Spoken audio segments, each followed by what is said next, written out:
女人遵照长辈遗愿联姻，嫁给了军官沈玉征，然而心里却一直惦念着前任陆池。而这时候的陆家赶上改革开放做生意，资产早已过千万，令女人十分痴迷。新婚夜，阮子怡就把丈夫赶去了客房。婚后不久，沈玉征执行任务时受伤，醒来后全身瘫痪。阮子怡趁机提出离婚，公婆不堪其扰，想到两人没有孩子，儿子又成了这样，终于松口。离婚后，阮子怡当晚就去找陆池，她是易孕体质，不久查出怀孕了。然而陆池早就勾搭上一个高官千金，为了娶那个千金，陆池逼她放弃孩子。医生说她怀的是罕见的3胞胎，她都不为所动，最后大出血，惨死在了医院。然而同名同姓的阮子怡穿越到了离婚当天，手中正握着离婚协议，等下午盖章后，她就能获自由了。可弄明白状况后，她第一时间撕毁了离婚协议，这婚不能离。阮子怡，你真无耻，连瘫痪病人都不放过。男人的尾声变了调，愤怒中压抑着愉悦。阮子怡觉得自己确实挺不要脸的，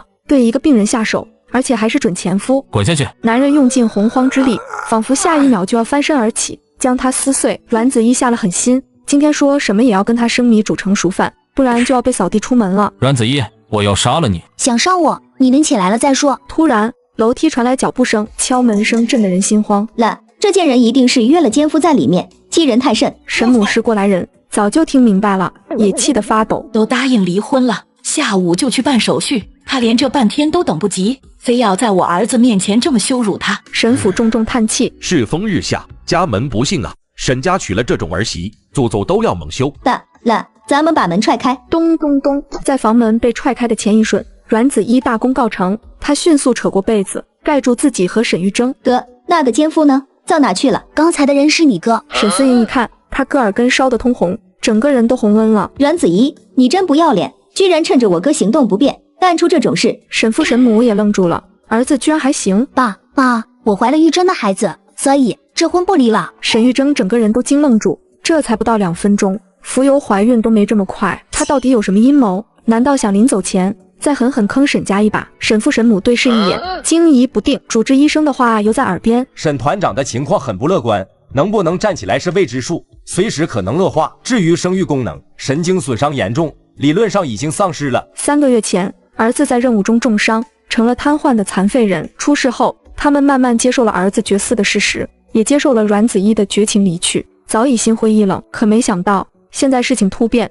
儿子还有生育功能，阮子怡还说不离婚了。子怡，你真是这么想的？不离了，要替玉征生孩子。沈父的眉头拧成疙瘩。子怡，你想清楚，玉征现在这样，有了孩子，你往后会更苦。爸，我说的都是真心话，我阮子怡对天发誓，要是再生2心闹离婚，就叫我不得好死。沈母脸上终于有了点笑意。好，子怡，这婚咱暂时不离了，你要是真愿意留下来，给玉征留个后，我们感激不尽。沈父的声音也缓和了些。子怡，你就安心住着，离婚的事就当没提过。我反对，不能让他留下。了，江山易改，本性难移，我不信他会突然变好，他留下来肯定另有所图，说不定还会害了哥。留他在沈家就是留个祸害。沈玉征点头，不愧是我妹，跟我想到一块去了。可子怡要真怀了孩子，总不能把他们母子赶出去吧？他娘家什么情况，你们也知道。阮子怡心头一沉，想起了原主糟糕的身世，生母早逝，父亲娶了继母，带了个比他小2岁的继妹进门。从那以后，他在那个家就成了多余的人，父亲眼里只有继妹，对他非打即骂。继母表面和气，背地里百般克扣虐待。当初答应嫁进沈家，就是想尽快逃离那个火坑。爸，阮子怡声音带上了哭腔，你们信我一次，我是孕体质，这次一定能怀上玉珍的孩子。沈思颖冷笑，阮子怡，你骗谁呢？我哥伤成这样，就算能行，也不一定怀得上。沈玉征内心默默附和，对，我一定不行，他肯定怀不上。神天菩萨，为了不跟这女人扯上关系，他真是将自己往死里咒，连男人的面子都不要了。阮子怡，你到底在打什么算盘？别是跟哪个野男人怀了种，想赖到我哥头上，让我们沈家替你养吧。阮子怡扶额，这小姑子脑洞真大，不过也怪不得别人多想。原主过去半年，早把信用和人品败光了。我真是第一次，要是不信，可以检查床单。沈母到底没去检查，她是妇产科医生，是不是初次，什么时候怀孕都能看出来。更何况上海那边的大医院已经能做亲子鉴定了，想瞒天过海根本不可能。爸妈，你们给我1个月时间，1个月内如果我没怀上孩子，不用你们说，我自己收拾东西走人，离婚协议我立刻签。1个月足够他扭转形象，改变他们的看法了。他悄悄瞥了一眼床上的沈玉珍，就算这次没怀上，只要留下来，就还有机会。沈玉珍对上他深沉的目光，身体莫名的一紧。他又在想什么？可是沈思莹还想说什么，沈父将他扒拉到一边。别可是了，你存心不让你哥有后是不是？有一线机会，我们都得试。沈母也下了决心。子怡，那就这么说定了，你安心住下，离婚的事不提了，好好备孕。女人明明结了婚，心里还惦记着千万资产的前任，新婚夜就把丈夫赶去了客房。婚后不久，沈玉珍执行任务时全身瘫痪，阮子怡趁机提出离婚，当晚就去找了前任。然而陆池早就勾搭上一个高官千金，陆池逼她放弃孩子，医生说她怀的是罕见的3胞胎，她都不为所动，最后大出血，惨死在了医院。然而同名同姓的阮子怡穿越了过来，她第一时间撕毁了离婚协议，这婚不能离。子怡，那就这么说定了，你安心住下，离婚的事不提了，好好备孕。沈玉珍一阵无语，老天，我这么英明远见的人，怎么有一对这样糊涂好骗的父母？不都是行业精英吗？智商呢？沈母拽了拽老伴的袖子，那先不打扰了，子怡，你累了就歇着，妈去做饭。楼下厨房，沈母正在灶台前忙碌。了，你真信她？那个女人之前迫不及待要从沈家离开，根本不碰我哥，现在趁火打劫，千方百计赖在这里，肯定在耍什么花招。她愿意住就让她住吧，横竖就1个月，婚还没离，她现在还是你嫂子。沈思莹压根就不承认这个嫂子，她会盯紧的，只要阮一子做出伤害他哥、伤害沈家的事，她立马去找领导。房间内，阮子怡的肚子叫了一声，刚才折腾了1个多小时，体力消耗太大，正好沈母端着个托盘进来。子怡，我想着你累了，下楼太麻烦，就把饭菜端上来了。谢谢妈，您真是人没手巧，做的饭菜太香了。沈母心想，她哪顿饭不是这样用心的做，可从来没得过她一句夸赞，不挑刺都是运气好了。阮子怡端起碗，连夸不停，这韭菜好嫩，鱼肉好鲜，牛奶酸酸甜甜的，妈你的手艺怎么这么好？阮子怡吃着忽然想哭，因为前世她是个孤儿，从小在院中吃大锅饭，没有尝过妈妈做的菜是什么味道。好吃就多吃点，以后想吃什么就跟妈说。妈，您放心，只要你们不赶我走，我一定好好跟玉珍过日子，给她生儿育女，一口气生3个。沈母笑得合不拢嘴，那可太好了，只要你给沈家留个嗣，你就是沈家最大的功臣，沈家绝不会亏待你。沈母端着一碗粥走到床边，里面放了一些中药炖的，她把儿子的身体扶起来，然后拿着勺子一口口地喂他。玉珍，你都听到了吧？子怡对你不离不弃，还要给你生孩子，这下你放心了。虚伪！沈玉珍胸口起伏，她宁愿死，也不想跟阮子怡生孩子，跟其他男人藕断丝连。为了离婚，甚至造谣她在军中作风有问题，她的耐心已经耗尽了。阮子怡看着她黑如锅底的脸色，内心乐呵呵。你就气吧，气死了也没用，现在手指都动不了，只能乖乖躺在床上，让我为所欲为。很快沈母喂完了饭，下楼去了。真是奇怪，她怎么完全变了一个人？从一些细节看，根本不是装出来的。你看这些菜吃得干干净净，还一个劲夸个不停。从前哪一顿她好好的吃过？沈府也有点发懵，从前儿媳妇每样菜就是象征性尝尝，然后可劲的吃零食，儿子每个月的工资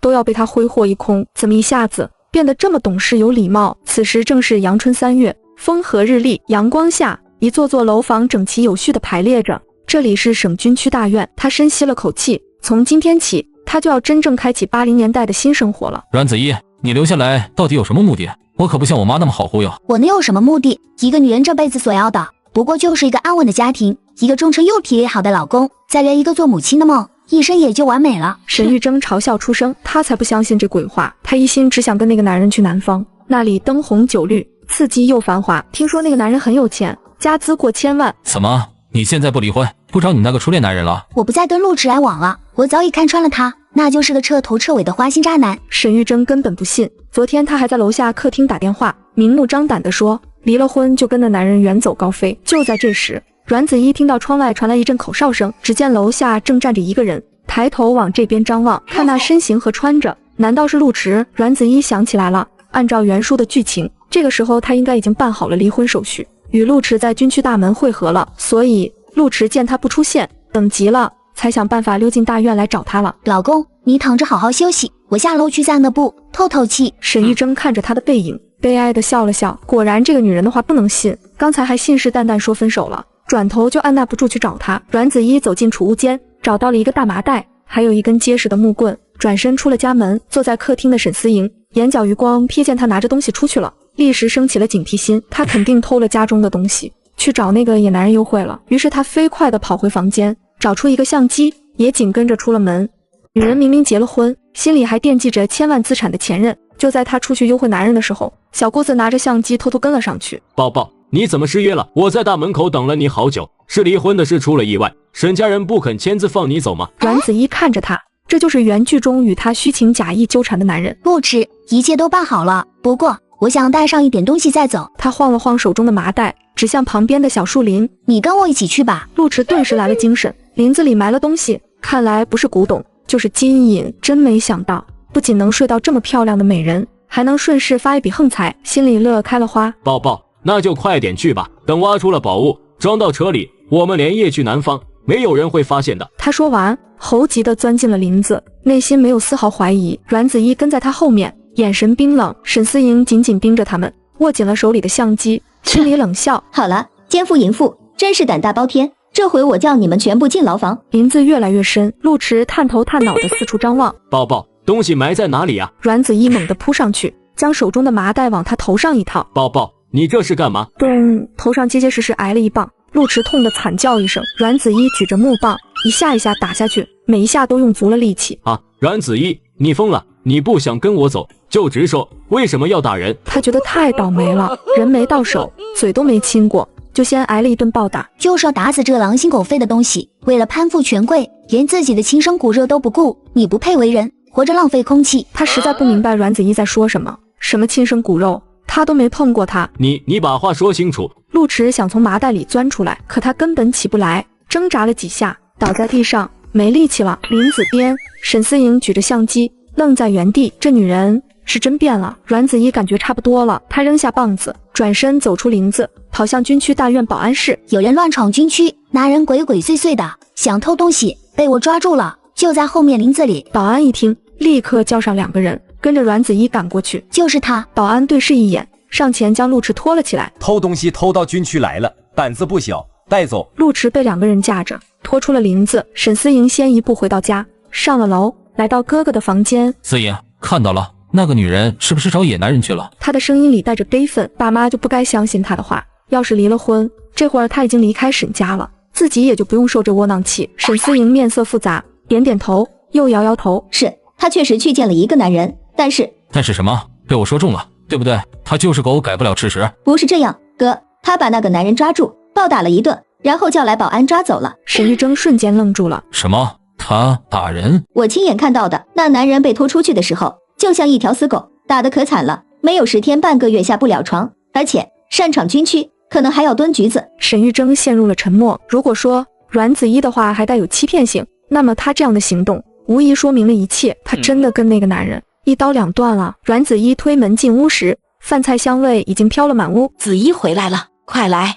吃了饭再上去。阮子怡应了一声，走到厨房盛好饭。爸，妹妹吃饭了。沈父从书房走出来，他退休后又返聘到大学任教，每周还得去上2天课。沈思莹从楼上下来，目光扫过阮子怡，神情有些复杂。他既希望阮子怡能真的改变，好好跟哥哥过日子，又担心这女人怀着什么阴谋。子怡，有个事跟你商量，若是你真安心留下来，替沈家生个孩子，奖励10万块。阮子怡心里算了一笔账，现在是80年代初，人均月工资也就100块左右，10万块按购买力算，抵得上几10年后的500万了。是一胎奖励10万，要是生个双胞胎，那就翻倍20万，3胞胎30万。阮子怡算了算，有了这笔巨款，再加上沈玉珍每月的工资，一生的日子不用愁了。爸妈，为沈家开枝散叶是我的责任，不要钱。这是应该给的，毕竟玉珍现在这个情况，万一哪天你得守寡，独自带孩子，我们也老了，带孩子的事终究得你自己来。说到这里，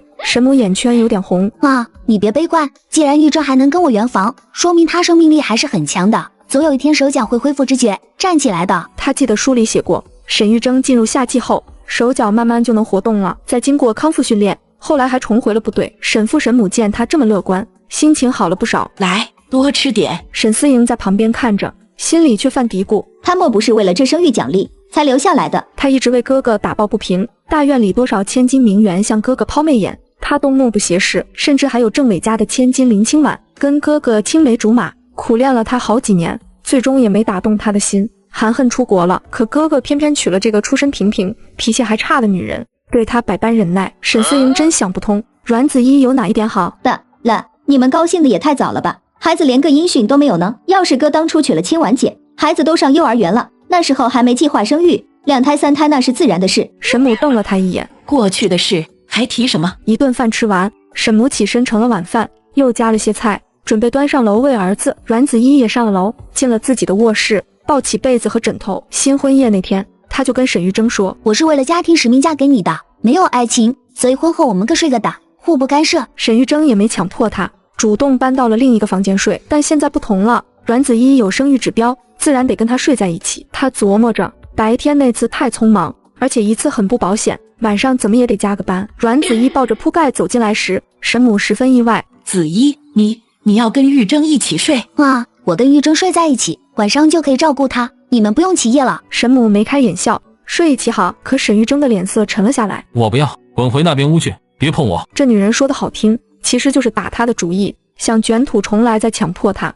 玉珍，子怡从前是做的不对，可她现在愿意改，咱们得给她机会。她年纪小，你多包容些。沈玉珍偏过头，没应声。子怡，给她洗澡太累了，还是让我们来，你先坐边上歇歇。沈玉珍每晚都要泡药浴，泡的时候还得配合按摩，促进血液循环，防止肌肉萎缩，然后还得给她擦干穿衣，一套流程下来，老两口每次都累出一身汗。啊，我一个人能行，别担心。沈母见他坚持，终究松了口。那你试试，要是觉得吃力了，马上叫我们。说完，他轻轻带上门出去了。阮子怡走进卫生间，将浴缸内放满热水，又从柜子里取出一包配好的中药，抖进去。老公，我现在背你去洗澡。不要。阮子怡只是通知他，并不是征求他的意见。他上前一番麻利的操作，直接将他背了起来，走到浴缸边，他小心地将他放进去。老公，你真的没知觉，胳膊一点都抬不起来。我要是抬得起来，你刚才用强的时候，早就把你扇下去了。说的也是。刚才在餐桌上，你是不是又迷惑我爸妈？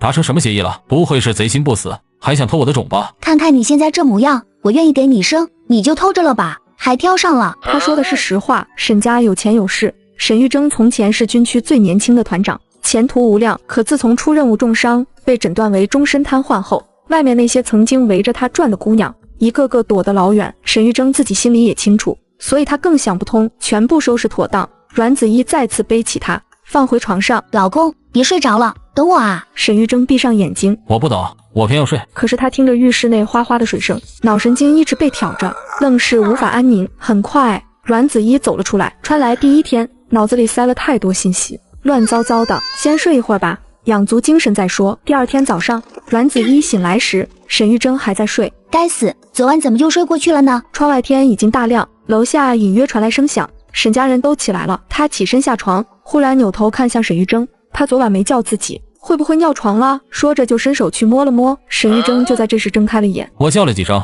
你没响。天知道他昨晚忍得多难受，没想到一个女人能睡得这么沉。阮子怡有点尴尬，对不起，昨天刚来，还没适应环境，我现在背你去厕所。敲门声就在这时响起。子怡，醒了吗？阮子怡走过去开门，这里我来照顾，你去洗漱换衣服，下楼吃早餐吧。阮子怡洗漱完下楼，餐厅里沈思莹已经坐在那儿了，沈父也坐在桌边。记住你说的话，1个月怀不上孩子，就自己离开沈家。阮子怡没应声，伸手拿了根油条，咬了一口，很脆很香，是婆婆清早起来炸的。沈思莹看着她的样子就来气。我上班去了。沈思莹在省电视台工作，主持一档采访节目，今天又要采访一位名人。阮子怡目光望着窗外的阳光，感觉自己也要找点事做。虽然沈家承诺给她生育奖励，可她若是怀不上，就要被赶出沈家了。她不得不提前做准备，为自己寻找退路。吃完早餐，沈母出门买菜，沈父也出门散步了。阮子怡回到自己的房间，她想看看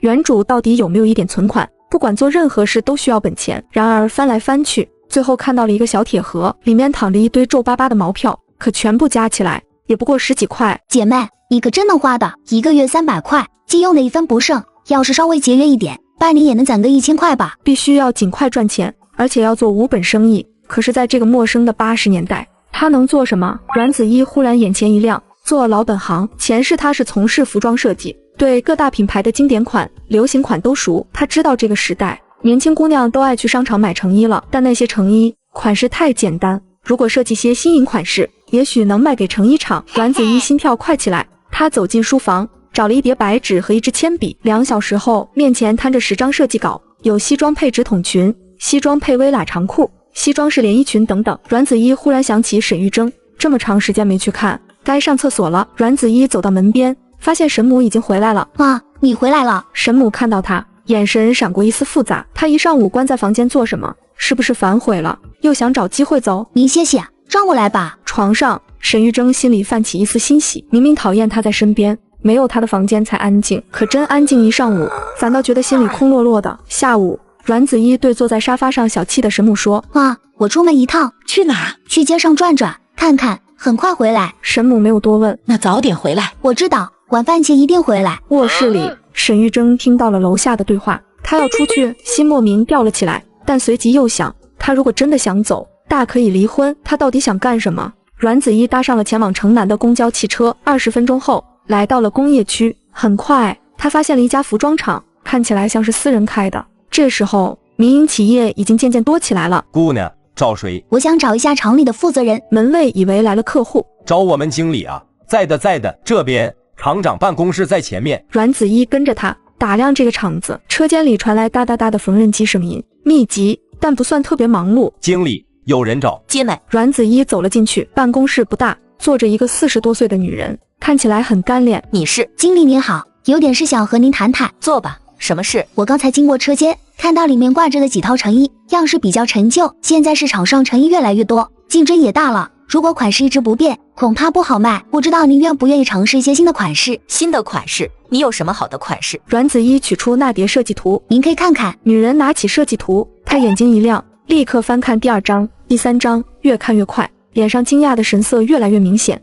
这些图是你画的？是。阮子怡点头。好漂亮的服装款式。女人忍不住赞叹，你是不是国外学设计回来的？因为现在国内根本没有服装设计师这个职业，大学里也没有相关课程，这样的款式更接近国际潮流，只有在国外电影或杂志上才能见到。阮子怡没法解释自己是从后世穿过来的，只能顺势点头。是的，我在国外学了3年设计，之后在几家大公司做过，有设计经验。之前也在南方一家工厂做过首席设计师，设计过几批畅销款。他一点没说谎，这确实是前世的履历，而且这批服装款式就是他前世设计过的，在市场上经过验证，非常畅销。这批服装如果做出来上市，一定会受欢迎。不知道这一套设计图，你打算卖什么价格？作为经理，他明白设计图是有版权的，不买下来当然不能生产。1000元。说完，他看着对方，等待讨价还价。没想到女经理几乎没犹豫，痛快的点头。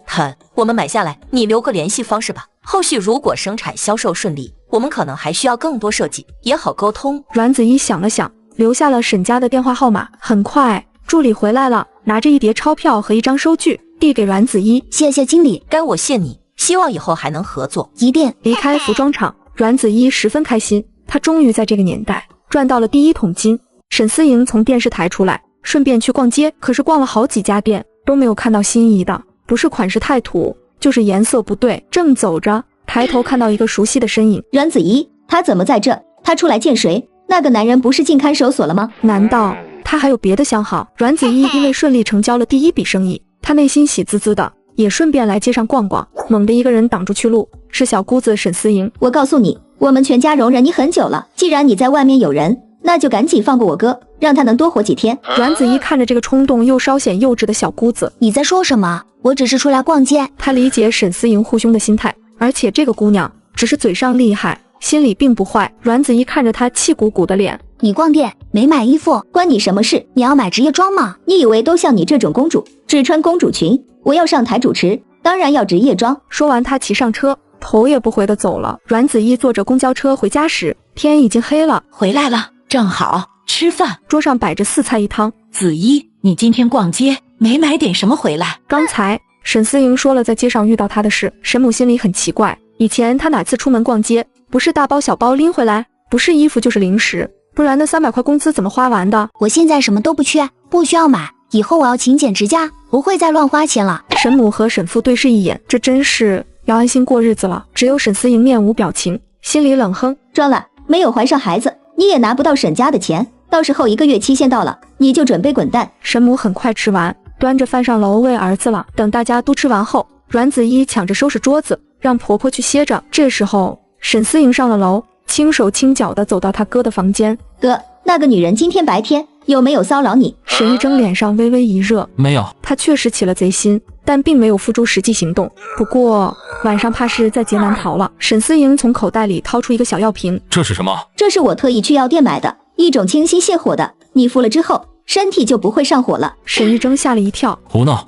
这东西能乱吃吗？我咨询过了，药师说没有副作用，是安全可靠的，就是帮助身体平衡，降虚火。见沈玉珍还一脸迟疑，他严肃地提醒：哥，那个女人根本不怀好意，她就是想要怀上你的孩子，到时候好卷走沈家所有的家财，再跟人私奔。你千万不能上她的当，也喝了她，就能让她的诡计落空，至少能防止她再强迫你。沈玉珍沉默了，脑海中闪过阮子怡为所欲为的画面，羞愤和无力感涌上心头，化作一股怒火。好，我现在就服。沈思莹将药丸倒进他口中，他费力地吞咽了几下，将药丸冲了下去。哥，你别沮丧，你还是很受欢迎的，离了这个女人，一定能娶到更好的。沈玉珍苦笑了一下，没说话。沈思莹今天在台里跟几个女同事稍微透露了一下她的健康情况，她们都表现得很有兴趣。她准备过几天请大家来家里坐坐，同时也气一气阮子怡，让她知道她哥不是非她不可，有的是好姑娘愿意接近她。沈母站在厨房门口看着阮子怡，她心里直打鼓，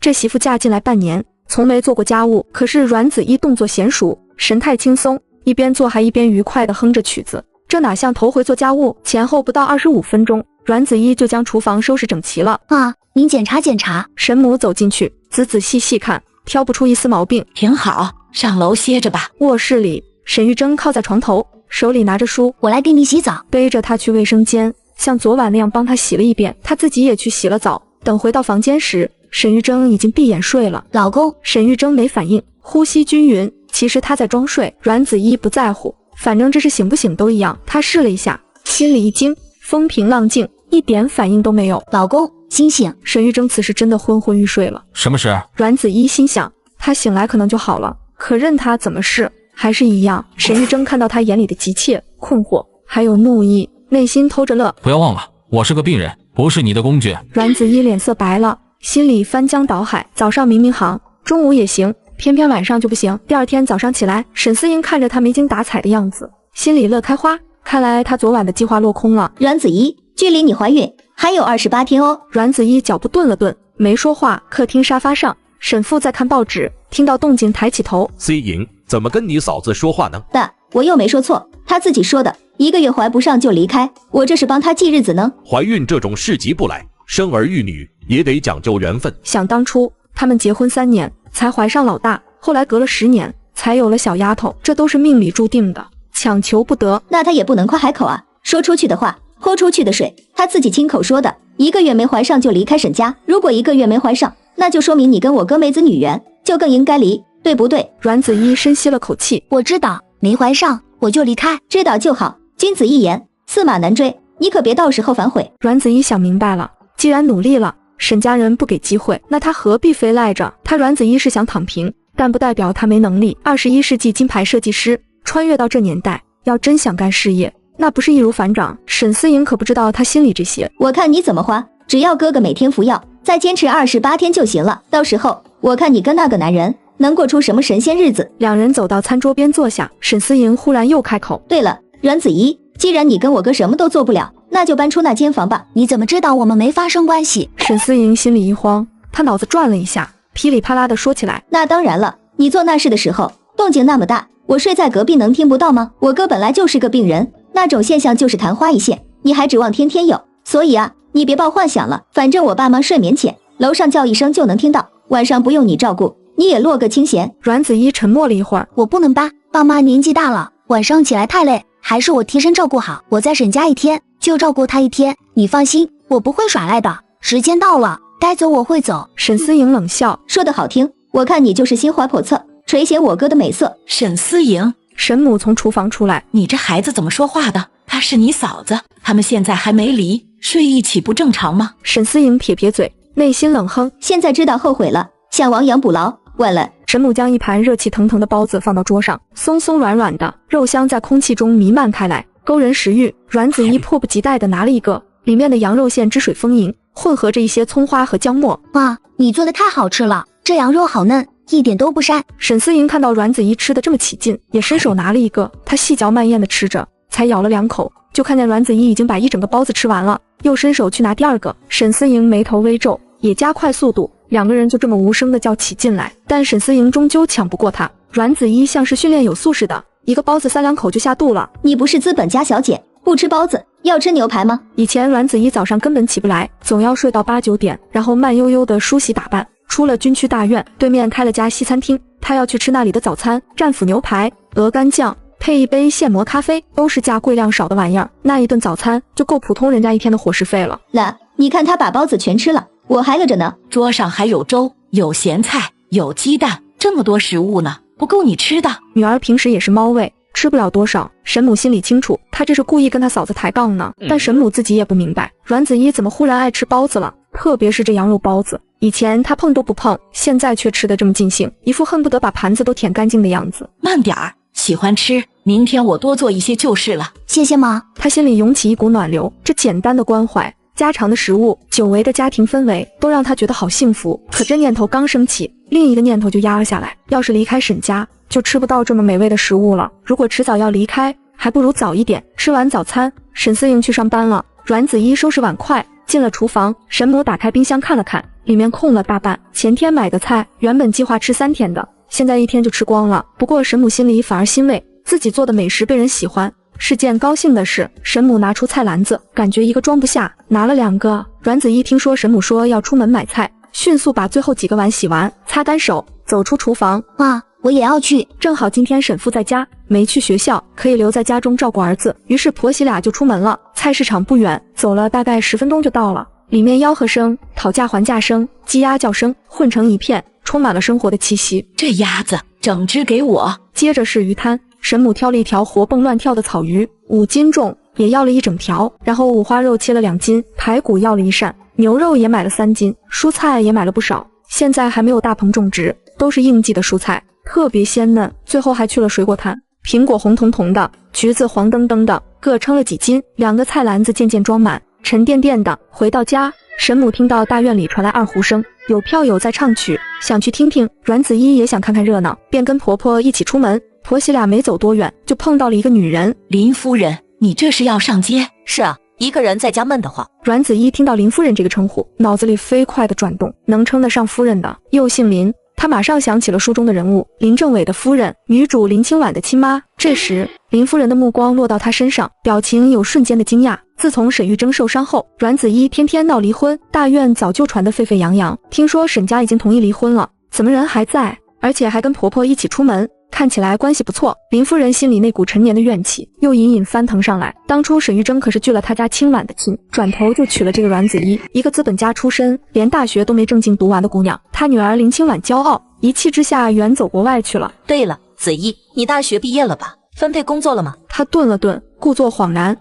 瞧我这记性，听说你大3就基本没去学校了，那毕业证他是没拿到吧？不过你到底是资本家小姐，沈家又有这个条件养你，上不上班倒也无所谓。这话说得轻飘飘，却像针一样扎人。阮子怡感觉胸口一堵，气血上涌，可偏偏人家说的句句都是实话。林夫人，毕业证我自然会去拿，只是家里最近事情多，一时没顾上，让您费心了。至于工作，像我这样有本事的人，就不必麻烦国家分配了，把机会留给院里的2代们，不是更好吗？林夫人脸色微变，阮子怡话锋一转，更加犀利。还有，林夫人，您身为领导家属，说话怎么跟不懂事的小丫头似的？有些口不择言呢。国家早就为资本家平反了，现在官方称呼是工商业者，而且国家正在大力建设经济特区，鼓励发展私营经济。林夫人，你还一口一个资本家，是觉得国家的政策新规不对，还是你有自己的看法？这番话扣的帽子可不小。林夫人被噎得一时说不出话，脸上红一阵白一阵，半晌她才沈然一笑。好一张利嘴，照你这么说，倒是我不是该向你道歉了。林夫人说哪里话？年轻人气性冲，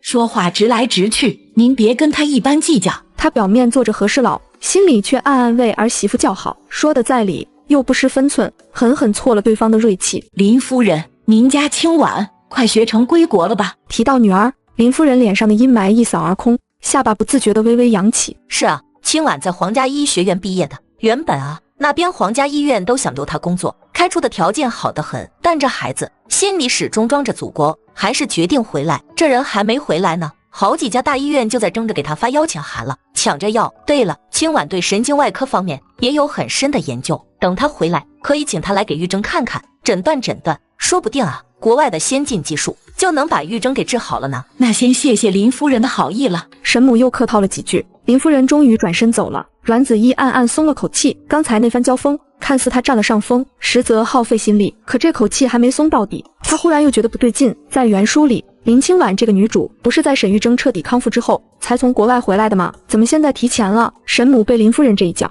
没有听戏的兴致，而且时间也不早了，走了一会就回家了。沈母回到家就进了厨房，中午时分，几盘菜端上来，辣炒红油鸭子、菠菜牛肉丸汤、韭菜炒鸡蛋、清炒莴笋丝，色香味俱全。阮子怡坐在饭桌前，内心有个声音在提醒自己，适可而止，不可沉迷。可是他的手和嘴巴根本不听使唤，吃到停不下来。算了，能吃一天是一天，以后的事以后再说。阮子怡抢着吃完了午饭，然后盛好饭菜，端起托盘上了楼。沈玉珍看到端着饭菜进来的是阮子怡，明显愣了一下。我妈呢？妈忙了一上午，也很累，我照顾你是一样。阮子怡扶起沈玉珍的身子，在她背后垫好枕头，调整到一个舒服的姿势，然后拿起勺子舀了一勺饭菜递到她嘴边。我已经彻底废了，你也怀不上孩子，怎么还对我这样？正因为我怀不上孩子，可能会离开，所以才要对你好一点，珍惜在一起的日子。这句带着伤感的话让沈玉珍心头微微一震，但长久以来的失望和防备，她还是不能相信他，不知道这又是演的哪一出。等我走了，会有更好的女人来到你身边，好好爱你，将来你也会好起来的。到了晚上，沈思莹估摸着阮子怡在楼下忙活，赶紧溜进了哥哥的房间。得，我听说清婉姐真的要回国了。沈玉珍眉头皱了一下。得，你听我说，清婉姐心里肯定还有你，对你余情未了，不然她干嘛这个时候回来？得，你一定要坚持住，千万别让阮子怡怀上孩子，不然你就离不了婚，也娶不了清婉姐了。沈玉珍愣了一下，她想起白天阮子怡那句珍惜还能在一起的日子，原来她也知道了，所以才有那种快要离开的预感。到了晚上，沈思莹估摸着阮子怡在楼下忙活，赶紧溜进了哥哥的房间。得，我听说清婉姐真的要回国了。沈玉珍眉头皱了一下。得，你听我说，清婉姐心里肯定还有你，对你余情未了，不然她干嘛这个时候回来？得，你一定要坚持住，千万别让阮子怡怀上孩子，不然你就离不了婚，也娶不了清婉姐了。沈玉珍愣了一下，她想起白天阮子怡那句珍惜还能在一起的日子，原来她也知道了，所以才有那种快要离开的预感。思莹，你胡说什么？我从前就拒绝了林清婉，现在更不可能娶她，而且我现在这个样子，她看见哪还有什么余情？幸灾乐祸还差不多。得，你别自暴自弃，你的身体一定能好起来的。清婉姐不是那种人，她选择这时候回来，肯定就是为了陪你共度难关，帮助你康复的。沈思莹害怕她动摇，赶紧从口袋里掏出那个小药瓶。得，吃药。我不吃。得，你道行太浅了，不吃药的话，晚上你又会被他攻破防线了。不用了，他昨晚见我不行，应该死心了，今天晚上不会碰我了。得，你太低估他的野心了，才一个晚上，他怎么会死心？他为了留在沈家，拿走沈家的钱，一定会利用一切机会怀上孩子，你千万不能掉以轻心。就在这时，走廊里传来了脚步声，沈思莹也顾不上那么多了，撬开他哥的嘴，将药片塞了进去。同时，房门被推开了，阮子怡看着房间里的兄妹俩，沈玉珍一脸狼狈，沈思莹一脸慌乱。沈思莹，你对你哥做了什么？是不是强迫他了？你脑子有病吧？他是我哥，我能强迫他什么？我就是来看看我哥的病情。我警告你，阮子怡，你别趁我们不在虐待我哥。说着，他匆匆跑出了房间。阮子怡走到床边，背着他去洗澡。整个过程，沈玉珍都很沉默，也很配合，只是身体依旧没有任何反应，仿佛某根神经被彻底切断了。等阮子怡洗完澡上了床，就看到身边的男人已经闭着眼睛，呼吸平稳，像是睡着了。要不要再试一次？一回生，二回熟。阮子怡深吸一口气，最后把心一横，钻进被子。阮子怡，你别乱来。与此同时，隔壁房间一声巨响传来，正紧张不安的阮子怡一下子呆住，内心一慌，脑子里回想起来的那些套路瞬间忘得一干二净。阮子怡躺在床上喘着气，心已死。算了，又不是离开了沈家，他就活不下去了。想开之后，他翻了个身，背对着沈玉珍，闭上眼睛睡了。第二天醒来，阮子怡的心智更加坚定了，她不再执着于用一个孩子来绑定婚姻，也不打算继续在沈家躺平混日子。在这个时代，她要靠自己的能力做一个独立自强的女性。吃饭的时候，沈思莹的目光在她脸上停留了几秒。阮子怡，不要忘了，距离你怀孕还有27天哦。我记得很清楚，不需要你像个复读机似的每天提醒。说完就拿了一条小黄瓜吃起来。沈母看见了，忙说：子怡，你怎么光吃素？昨天你不是说羊肉包子好吃吗？我今天特意包了一大盘，管你吃过瘾，快趁热吃，别听思莹乱说。现在你最要紧的是养好身体，保持身心愉悦，这样才能更容易受孕，知道吗？啊，知道了，谢谢妈。阮子怡说完就拿了个羊肉包子，突然觉得心山无比，胃部一阵剧烈抽搐，她猛地站起来，冲到垃圾桶边，大口的呕吐起来。三个人看着她的举动都愣住了，沈思莹心里有股不好的预感。子怡，你怎么了？阮子怡脑海闪过一个念头，喜欢吃酸又呕吐。爸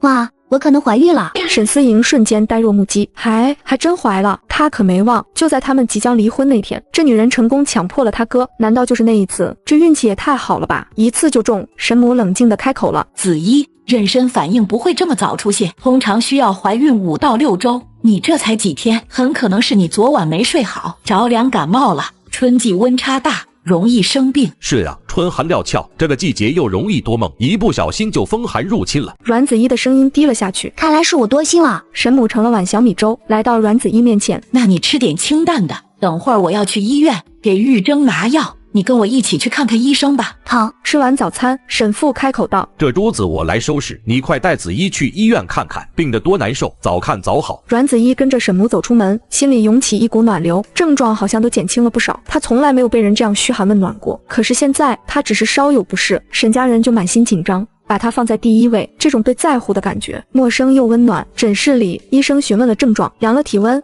听了心肺，就是普通感冒，打一针，吃点药，回去好好睡一觉就行了。等打完针，拿了药，两人正要下楼时，迎面遇到了一对老年夫妻。姚教授，您来医院了。老太太说着，目光落到阮子怡身上，这是您儿媳妇吧？真标致。阮子怡知道婆婆本姓姚，她不仅是首长夫人，还曾是这所医院的科室主任，省医科大学的教授。沈母目光落在老太太抱着的婴儿脸上，这就是你们的孙子，都长这么大了，有3个月了吧？老太太脸上堆满笑容。对，正好3个月05天。姚教授，多亏了您的治疗，不然我们哪有这样的大胖孙子？您真的是送子观音，造福了我们千千万万的家庭啊！感激之情溢于言表。沈母微笑，我想起来了，您儿媳妇是去年春天来找我的，结婚3年没有怀孕，心里很着急。对，您给开了几个药方，又提了不少生活上的建议，我儿媳照着做，3个月后就怀上了。沈母看着婴儿那张红润的小脸，内心涌起欣慰与成就感。这是她职业生涯中最珍贵的时刻，见证一个新生命的到来，为一个家庭带来完整的希望。这也是你们有福气啊，孩子一切都健康吧？可壮实了。今天带他来打防疫针，小家伙都没怎么哭，就哼唧了2声。老太太的目光再次落到阮子怡身上。姚教授，你家儿媳真是又温柔又漂亮，走在一起还以为你们是母女呢。旁边的老爷子听说这是姚教授的儿媳，笑着接话，姚教授，你也退休了，不如让儿媳早点生，趁着骨子还硬朗，能帮着他们带几年。有了孩子，家里到处充满欢乐，生活都充实多了。我现在每天带孙子遛弯，比退休前还忙活，心里却舒坦得很。他这番话本是善意，对于沈家的具体情况，老爷子并不清楚，只是顺着话题这么一说，沈母脸上的笑容却僵住了。儿子出了那样的事，儿媳已经提出离婚，这孙子还能有吗？老太太赶紧瞪了老伴一眼，就你话多。她转向沈母，语气歉意，姚教授，我们要去那边药房拿药，等会再聊啊。说着，老太太拉了拉老伴的胳膊，抱着婴儿匆匆离开，走出一段距离，埋怨声隐隐约约飘回来。你怎么这么没眼色？哪壶不开提哪壶。姚教授的儿子出事了，听说已经不能纳事了。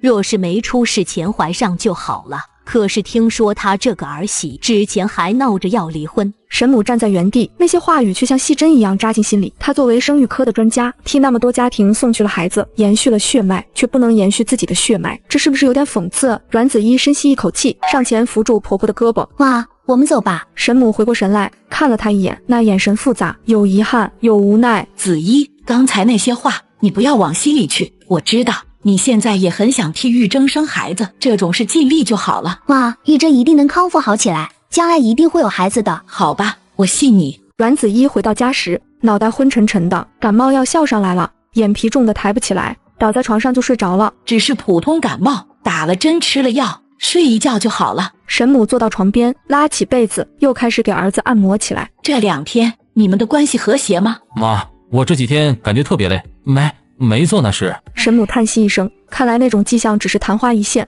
是自己想多了。沈母帮他按完腿，又按胳膊，从肩膀到手腕，每一寸肌肉都要仔细活动。按到右手时，沈玉珍忽然怔住了，她感觉到了母亲手掌的温度，按压的力道，那种真实的触感正沿着皮肤传递到神经末梢。沈母没注意到儿子的异样，按完最后一下，她站起身，好了，你休息吧。子怡醒了，记得让她多喝水。她轻轻带上门，房间里只剩下2个人。中午时分，阮子怡醒了，她感觉脑袋清爽了许多，烧退了。楼下传来饭菜的香气，她早上没吃，现在肚子咕咕叫起来。她轻手轻脚下床，临出门时，身后传来声音：今天中午还可以喂我吃饭吗？阮子怡脚步一顿，随后点了点头。好。午饭很丰盛，沈母特意炖了鸡汤，说是给她补身体。阮子怡喝了一碗，浑身暖洋洋的。吃完后，她端起沈玉珍的餐盘上楼，在床边坐下，一勺一勺的将饭送到她的嘴边。吃完最后一口，阮子怡擦了擦她的嘴角，你精神好像不错，外面天气这么好，我推你出去散散步吧。沈玉珍愣住了，自从受伤回家，她就没出过这个房间，她不想面对任何人，抵触外面的世界。可是现在，她竟然心动了。好。阮子怡眼睛一亮，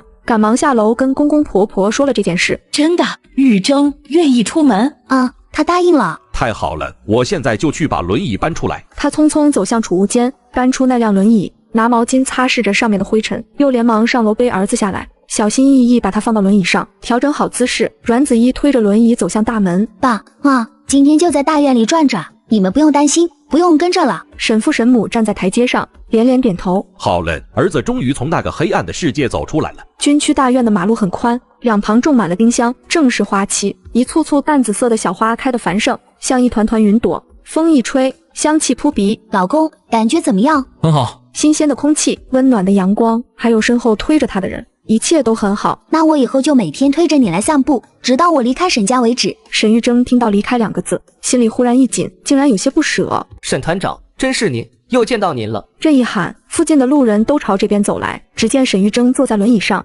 身形消瘦了些，可眉宇间的英气不减，骨相依然完美。沈团长，您气色好多了，嫂子真是贴心，推您出来散步啊。这丁香花开得正好，你们2口子真会挑时候。沈团长，您好好养身体，我们都等着您康复回军营呢。沈玉珍一一回应，周围是熟悉的面孔，关切的问候，她的心情一下子变得灿烂起来。晚上6点，沈思莹下班回到家，那我回来了。话音未落，她愣住了。客厅灯光明亮，沙发上坐着父亲，而旁边的轮椅上，哥，你下楼了。她快步走过去，仔细打量哥哥。虽然他还是无法动弹，但精神明显不同，不再是那种病恹恹的毫无生气的模样。多亏了你嫂子，是她劝你哥下楼，还推着他在大院里转了一圈。你看，你哥现在精神好多了。笑容僵在沈思莹脸上。阮子怡这个女人又在耍什么花招？思莹回来了，正好开饭了。餐桌前，总算一家5口聚齐了。玉珍，你想吃什么菜？妈给你夹。沈玉珍的脸色忽然变得有些难看。妈，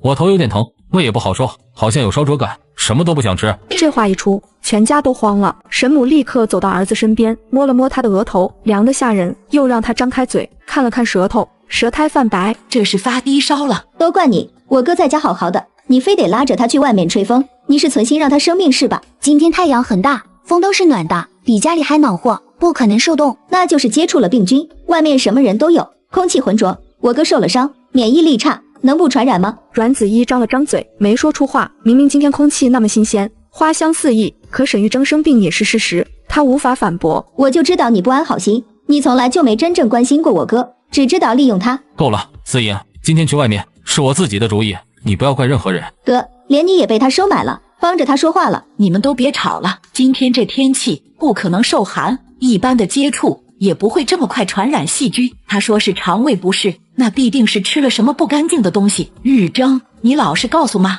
这几天除了1日3餐，你还吃什么东西吗？沈玉珍的脑海里飞速回忆着，1日3餐都是母亲做的，绝对干净。除此之外，她的目光不由自主地落到了沈思莹身上。思莹，是不是你给你哥吃了什么？沈思莹脸色一白，她也怀疑是那药的作用。我没让哥吃什么，就是什么？快点说。就是一种清心泻火的药，吃了以后他就不会冲动了。话音落下，餐桌上一片死寂。死丫头，药是能乱吃的吗？你哥本来就有伤，你还要给他乱用药，你是诚心不让他好起来是不是？我这样做还不是为了维护我哥的尊严？这个女人每天晚上都强迫哥，我让哥服了药，他就无可奈何了。你们都被他骗了，我可是一清二楚。他就是试图怀上哥的孩子，然后卷走沈家的钱。你这丫头真是胡闹！我跟你妈都在盼着子怡为沈家严嗣早点怀上孩子，你倒好，还存心破坏，阻止她怀孩子。你哥绝后了，你就这么高兴？我们没孙子，你很得意是吧？哥会有孩子的，但不是跟这个女人生，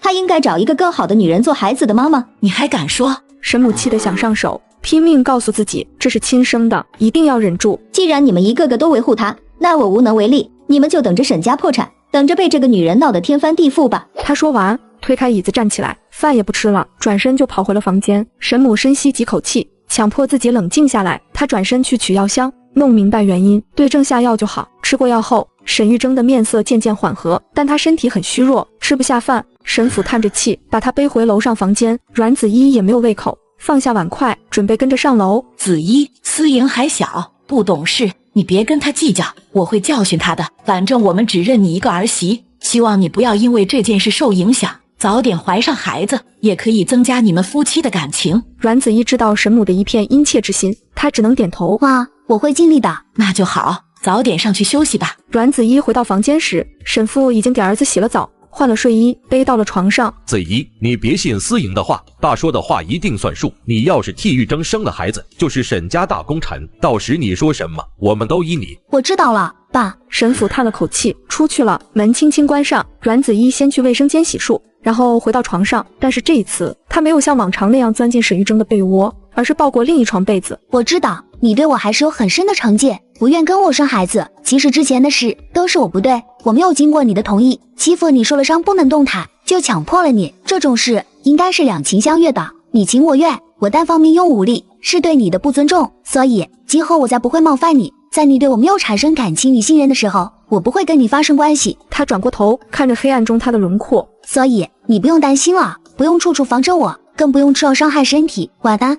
第二天清晨，阮子怡缓缓醒来，突然发现身体一阵冰凉，整个人如遭雷击。天，怎么回事？是谁干的？阮子怡愣了好一会儿，然后她缓缓将目光投向身旁沉睡的男人。沈玉珍呼吸均匀，脸色平静，还保持着昨晚入睡时的姿势，仰面躺着，双手放在身侧，一动不动。老天，昨晚到底发生了什么？沈玉珍躺在卧室的床上，听着浴室传来的哗哗水声，缓缓睁开了眼。昨晚她的身子虽然不能动，但凭着双手还是狠狠报复了他一把。浴室的流水声停了，沈玉珍重新闭上眼，恢复成未睡醒的模样。阮子怡穿好衣服走出来，她去仔细检查房间的门窗，锁得好好的，确实没有人进来过的痕迹。难道是我自己？这也太羞耻了。阮子怡捂住发烫的脸，做了几个深呼吸，等心跳平复一些，她才轻声叫他：老公，你还没醒吗？今天要下楼吗？沈玉珍懒洋洋地睁开眼，装出刚刚醒来的样子。她瞥了一眼窗外，天色灰蒙蒙的。今天不想出去，就不下楼了。那好，我去吃早餐，完了给你带上来。说完便逃也似的出去了。沈思莹昨晚被父母狠狠教训了一顿，表面收敛了许多。阮子怡见沈思莹沉着脸不说话，主动道备：距离我怀孕还有25天，你知道就好。沈思莹眼珠转了转，忽然开口：阮子怡，你马上就要离婚了，没为今后的生活打算过吗？什么意思？你还真是不食人间烟火的大小姐，你以为离开沈家还有谁会养着你？你当然得找工作，自己挣钱啊。他又补充了一句，语气带着些嘲讽：你别指望你那个前男友，男人的嘴骗人的鬼，这世上除了我哥，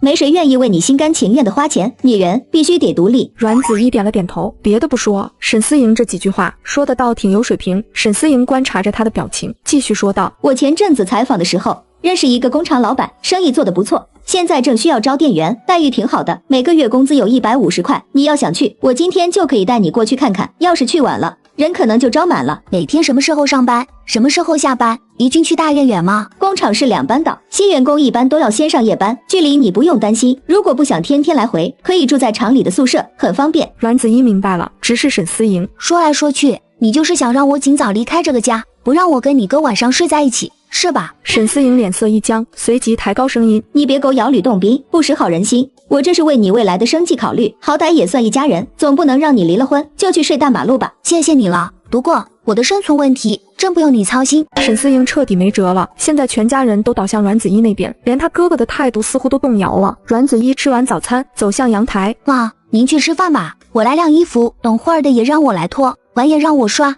今天的家务您就别管了，都交给我。沈母眼神里闪过一丝欣慰。行，那我去照顾玉珍。阮子怡正干得专注，门铃突然响了。谁啊？他一边说着，一边去开门，门外站着一个年轻的女人，手中提着的2个大纸袋都是奢侈大牌的 logo。阮子怡的脑子轰的一声，这该不会就是女主林清婉吧？看这打扮，这做派，分明就是国外留洋归来的。阮子怡怔怔地站在门口，而门外的林清婉目光也迅速地从她身上扫过。你就是沈首长那位即将离婚的妻子阮子怡吧？我是林清婉，昨天刚从英国回来，特意过来看看沈叔叔和沈阿姨。阮子怡还没有说话，身后就传来一阵急促的脚步声。清婉姐，你真的回来了，我今天特意没出门，就知道你会来。清婉姐，你怎么这么好，每次来沈家都双手不空，又让你破费了，快进来，别在门口站着。林清婉笑吟吟地进了客厅。阮子怡，你是怎么当家庭主妇的？客人来了都不知道倒杯水吗？清婉姐，你先坐。阮子怡的脑子还是乱糟糟的，她机械地转身去倒水。林清婉姿态优雅地在沙发上坐下，目光转向楼梯方向。3年了，她已经迫不及待地想要见到他了。碎莹，我想去楼上见见玉铮哥，不知道方不方便？话刚说完，就听到楼梯上传来脚步声。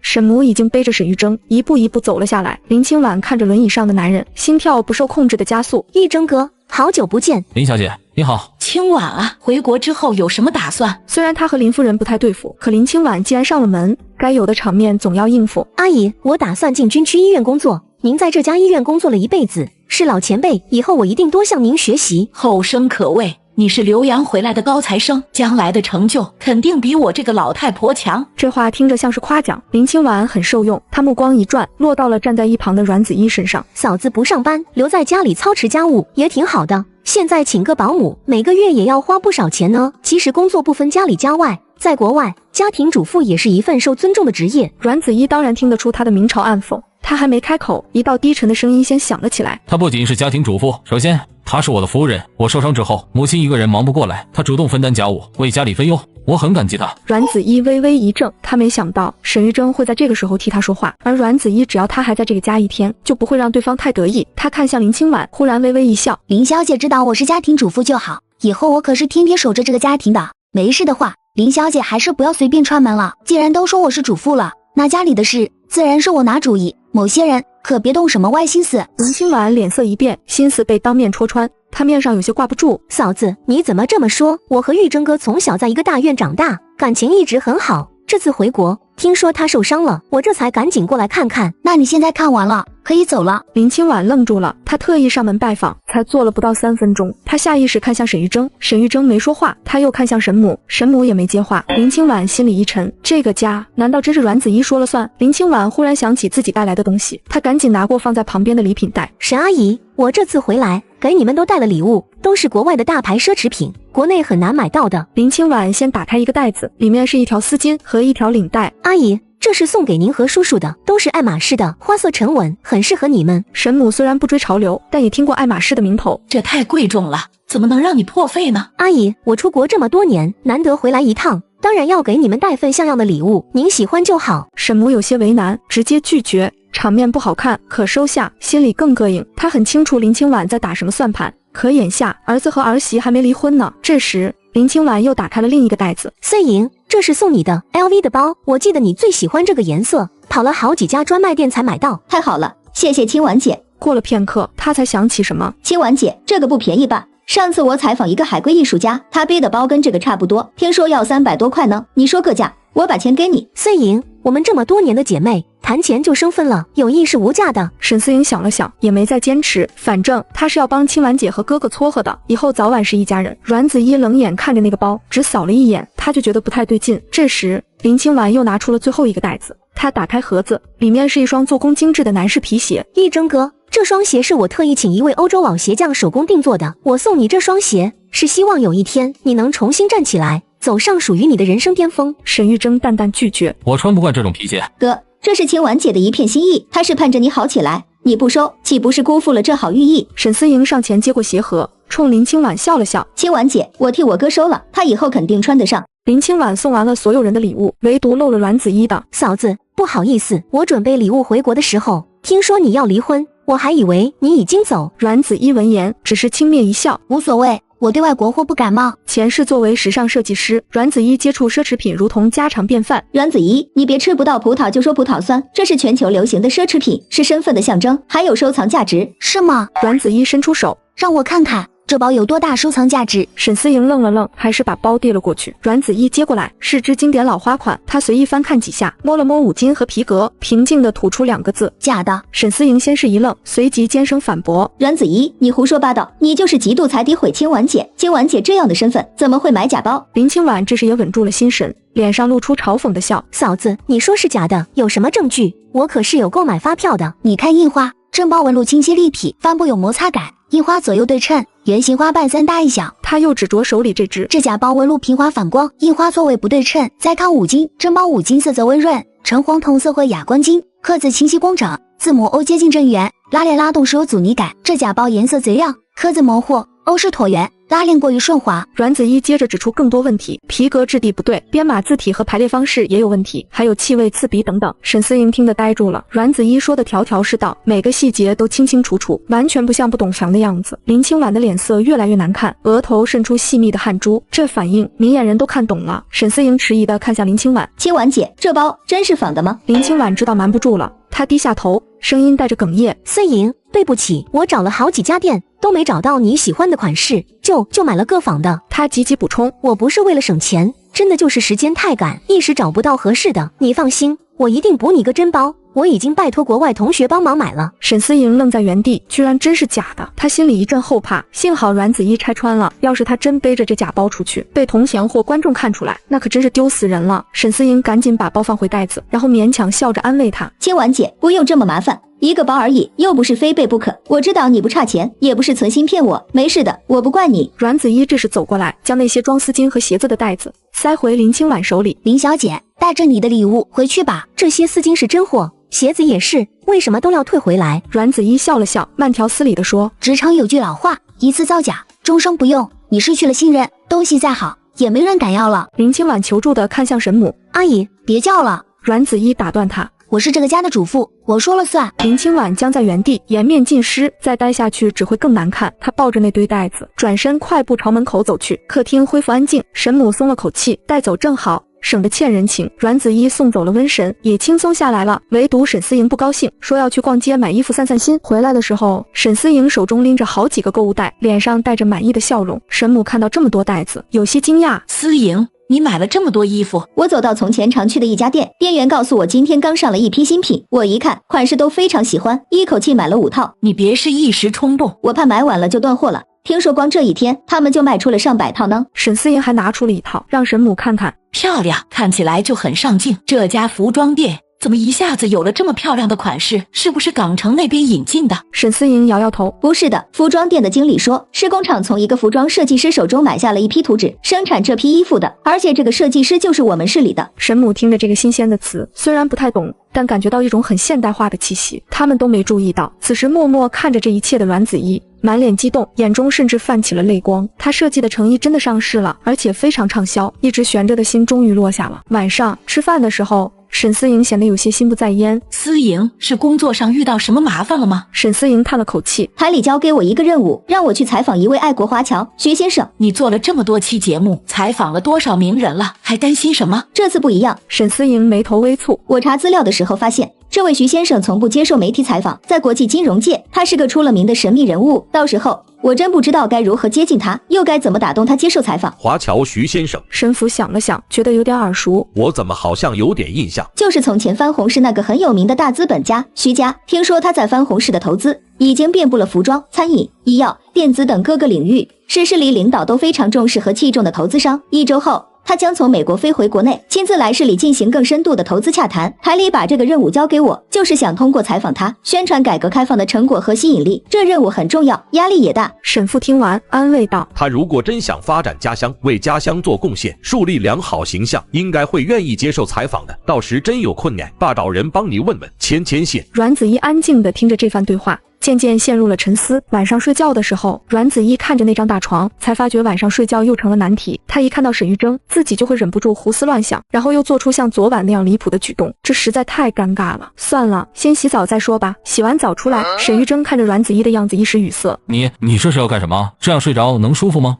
我感觉前2天夜里睡着有点冷，担心又着了风寒。这春天天气忽冷忽热的，还是多穿点好。这都盛春了，再怎么冷也不用穿得这么严实吧？你这还是冬天那种加绒的睡衣。阮子一没再接话，走到床边，沈玉铮的目光落在他腰间，发现那条腰带系得牢牢的，末端似乎还打了个死结。他皱起眉，你就算怕冷，也不要这样扎着腰，这勒的能透得过气来吗？你不知道，这套睡衣太大了，要是不扎着，老是往上躺。沈玉铮默默躺着，他也不敢说。其实那天晚上是他在做的乱。第二天早晨醒来时，他感觉全身都湿漉漉的，好像洗了个桑拿浴。不过好歹身上的睡衣依然齐齐整整。他冲完澡下楼时，发现沈母正在做他最喜欢的云吞面。阮子一赶紧从客厅茶几上找来纸和笔，认真的观察并记录着。子一，你这是做什么呢？妈，我是将你做云吞面的步骤都写下来，以后好自己照着做。你不会做没关系，什么时候想吃了，妈给你做就是。可是以后离开沈家，就吃不到妈做的美食了，所以我要将你的美食方子都记下来。沈母愣了愣，脸上闪过一丝尴尬的神色。你不想离，那就不离吧。阮子一垂下头，这不是他想不想的事，而是他必须遵守的契约。吃完早餐，大家各自忙去了，家里只剩下阮子一。他开始做卫生工作，一个时辰不知不觉就过去了。茶几上的电话突然响了起来。喂，你好。你好，请问是那位服装设计师吗？阮子一的心猛地一跳。我是，你是服装厂的经理吧？是啊，谢谢你上次卖给我们的设计图纸，衣服上市后非常畅销，现在厂里的工人都在日夜赶制呢。阮子一压抑着内心的激动。您太客气了，这是互惠双赢的事，我也要感谢你们，给了我一个展示设计的机会。所以今天打电话过来，是想跟你继续合作。我们希望你能再为我们设计一批服装，这次的要求偏日常一些，最好能适合各个领域的女性穿着，实用性和时尚感千倍。经理说起对下一批服装的要求，阮子一一边听一边飞快地在脑海中构思。好，您放心，我会按照您所说的，明天就将新的设计图纸送过来。那太好了，期待我们再次合作愉快。一定。刚挂断电话，门就被推开，沈父沈母提着2大篮子菜回来了。子一刚打电话呢？是啊，一个大学的同学，好久没联系了，跟我叙叙旧。阮子一并非有意要隐瞒什么，只是如果坦白自己在做服装设计，很多事根本解释不清，而且他很快就要离开沈家了，没必要节外生枝。沈母在楼下看着他上楼，房门紧闭，心里升起一丝不安。他不会是又联系那位了吧？沈父也忧心忡忡，但他还是摇了摇头。咱们没有证据，不要胡乱猜测。我看他这段日子的表现是真的改了，每个人都需要一点私人空间，咱们不能管得太紧，要给他一点信任。沈母虽然心里仍有怀疑，但觉得老伴说的也有道理。中午做饭时，他还是如常准备了阮子一爱吃的菜。阮子一因为心里惦记着未完的设计图，他快速地扒完了饭，我吃好了，便又转身上楼，回到了房间。沈母看着他匆忙的背影，眉头不自觉地紧蹙起来。沈母想了想，切了一盘新鲜水果，端着走上楼。子一，我给你送些水果，有你爱吃的樱桃和草莓。听到沈母的声音，赶紧抓起旁边的一张报纸盖在画纸上面。沈母进来后，隐约看到被报纸遮住的直角，心里疑惑，这是在写信。谢谢妈，我在看报纸呢，了解社会上的新闻事件，也顺便看看招聘启事。好，那你慢慢看，注意休息。说完，他便带上门离开了。阮子一重新坐回书桌前，准备继续画图。叮铃铃，楼下客厅的电话又响了起来。阮子一条件反射地站起身，不会又是服装厂那边打来的吧？难道是设计方向又有什么变动？楼下客厅中，沈父看到阮子一正站在楼梯口，立刻想到平常家中很少有电话，这通电话很可能又是找他的。于是沈父非常体贴地走开了。喂，你好。电话那头传来一个男人的声音。宝宝，好久不见了，听到你的声音都好激动。阮子一的脑子轰的一下炸开了，是陆池，这个阴魂不散的家伙。宝宝，上次到底发生什么事了？你怎么好端端的就反悔了，还对我下那么重的手？你肯定是被什么不干净的东西附体了。我明天带你去驱驱邪，好不好？陆池在看守所待了几天，刚出来就迫不及待给他打电话了。这些天他怎么都想不通，明明对自己爱得死心塌地，卑微到泥土里的阮子一，怎么突然就像换了个人？陆池，我那天已经跟你说的清清楚楚了，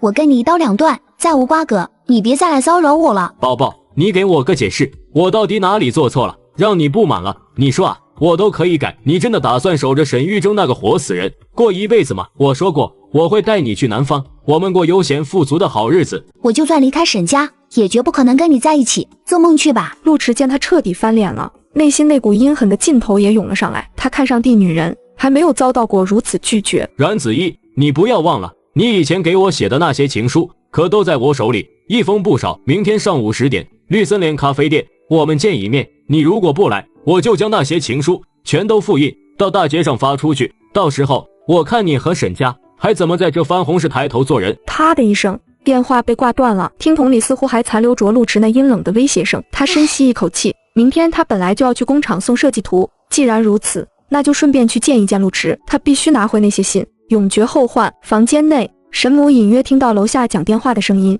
心里更加不好受。沈玉珍靠在床头，随手拿起一块切好的苹果送进嘴里，这个动作让沈母瞬间愣住了。玉珍，你的手能动了？这不是我做梦吧？沈玉珍这才意识到自己露馅了，他知道瞒不住了，便点了点头。妈，其实前天我的手就开始恢复知觉了，这都要谢谢你。这3个月来，你每天不辞辛苦的给我按摩，还有精心照顾我服药，我才能好得这么快。沈母的眼泪一下子涌了出来，是喜极而泣。好，我就知道你能好起来，那你为什么不早点说，让大家也跟着高兴高兴？沈玉珍握住母亲的手。妈，你先别激动，现在只是双手恢复了知觉和力气，我的腿还是没感觉，站不起来。我想等身体恢复的更明显一些，再对外公布这件事。除了爸，你先谁都不要说，暂时替我隐瞒吧。那也要瞒着子怡吗？沈玉珍嗯了一声，一脸认真严肃。这件事必须瞒着他，他要是知道我身体在康复，肯定更会赖着不肯离婚了。我必须让他彻底死心，离开沈家。沈母懵了，完全看不懂这2个年轻人了。明明这几天儿子对阮子怡有好感了，怎么还要铁了心离婚呢？沈母下楼，迫不及待地将好消息告诉了老伴。沈父听了也是又惊又喜。这样看来，玉珍的身体一定能慢慢痊愈的。沈母心情特别好，晚上特意做了一顿丰盛的晚餐。沈思莹一回家就闻到香喷喷的味道。喂，你今天居然做了一大盘香辣蟹，太棒了！她坐下津津有味地吃起来。旁边的阮子怡心不在焉地扒着碗里的饭，一副没精打采的样子。她满脑子都在想着明天赴约的事，盘算着如何拿回那些要命的情书。沈思莹吃了一会儿，终于发觉不对劲，今天阮子怡居然没有像往常一样眼疾手快地跟她抢蟹吃，只是默默地夹着面前的青菜。这女人又耍什么花招？沈母和沈父交换了一个眼神，心知肚明，但他们现在满心都是儿子康复的喜悦，对于这桩可能留不住的婚姻，心态也平和了许多。阮子怡感觉到沈父沈母的目光，心里明白，肯定因为下午那通电话，他们对自己心生猜忌了。于是他吃完饭便主动提出，今天还是由他来替沈玉珍洗澡。老公，我背你去洗澡。哪怕即将离职，他也要好好完成工作，站好最后一班岗。沈玉珍听到是他来帮自己洗澡，心里莫名的期待起来。他心里暗爽，要是他的双手能自由行动了，哪能得到他这样的服侍？左边肩膀那里擦一下，右边胳膊肘有点痒。阮子怡听着他的指令，忙前忙后，感觉自己的胳膊都快累酸了。他感觉自滚烫的身子急需要去冲个澡凉快下。他打开衣柜，又在2套睡衣之间徘徊。沈玉珍心里盘算着，照他昨夜那个舞法，非得舞出一身痱子不可。阮子怡，你别自以为是了，你不就是担心穿了单薄的睡衣我会对你起色心吗？放心吧，我现在不会有反应，只要你别再来骚扰我就行了。阮子怡一听，顿时也来了气。我骚扰你，你一动不动躺着的样子，一点劲都没有，你以为我真闲的力气没地方使？他气呼呼的洗完澡，回到床上，他在心里恶狠狠地告诫自己：阮子怡，你要还对这个男人起半点色心，你就真是无可救药了。睡觉。第二天早晨，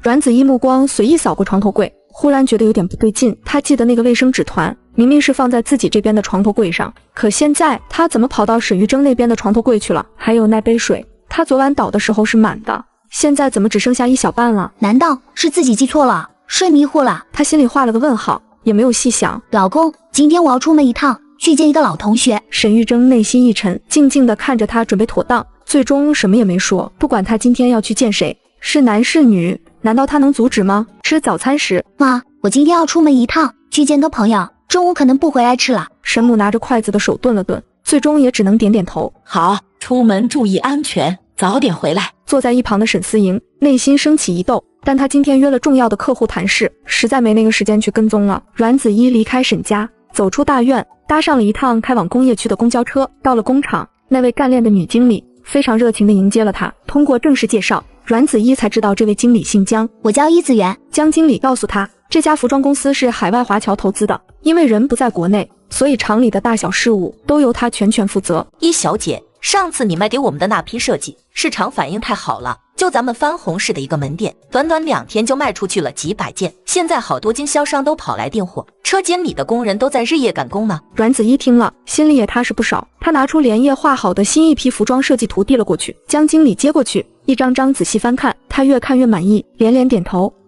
这批设计我们要了，因为上一批款式爆了，给我们带来了很好的效益和口碑，所以这一批的设计费，我们主动给你加价1500元，你看怎么样？谢谢江经理。阮子一很满足，这下以后的生活完全不用愁了。一小姐，你有这样的才华，跟着我们厂好好干，以后的前途大着呢。过几天，我们工厂的投资商要亲自回国考察，服装厂这段时间的业绩这么好，一定会引起他的重视，加大对工厂的投资力度。到那时候，我们妙言服装厂很有可能成为省内数一数二的大厂，而你作为我们的王牌设计师，自然也会在设计界闯出名气。阮子一离开服装厂后，来到了绿森林咖啡馆。这个地方对他而言，既熟悉又令人厌恶。这是从前他常常与陆迟私下见面的地方。他深吸一口气，推开门走了进去。陆迟，你到底要怎么样才肯彻底放手？陆迟眯起眼睛，猛地站起来，目光灼灼地盯住阮子一，突然出手，一把抓住了他的手腕。阮子一，我要你给我一个解释，为什么那天放我鸽子，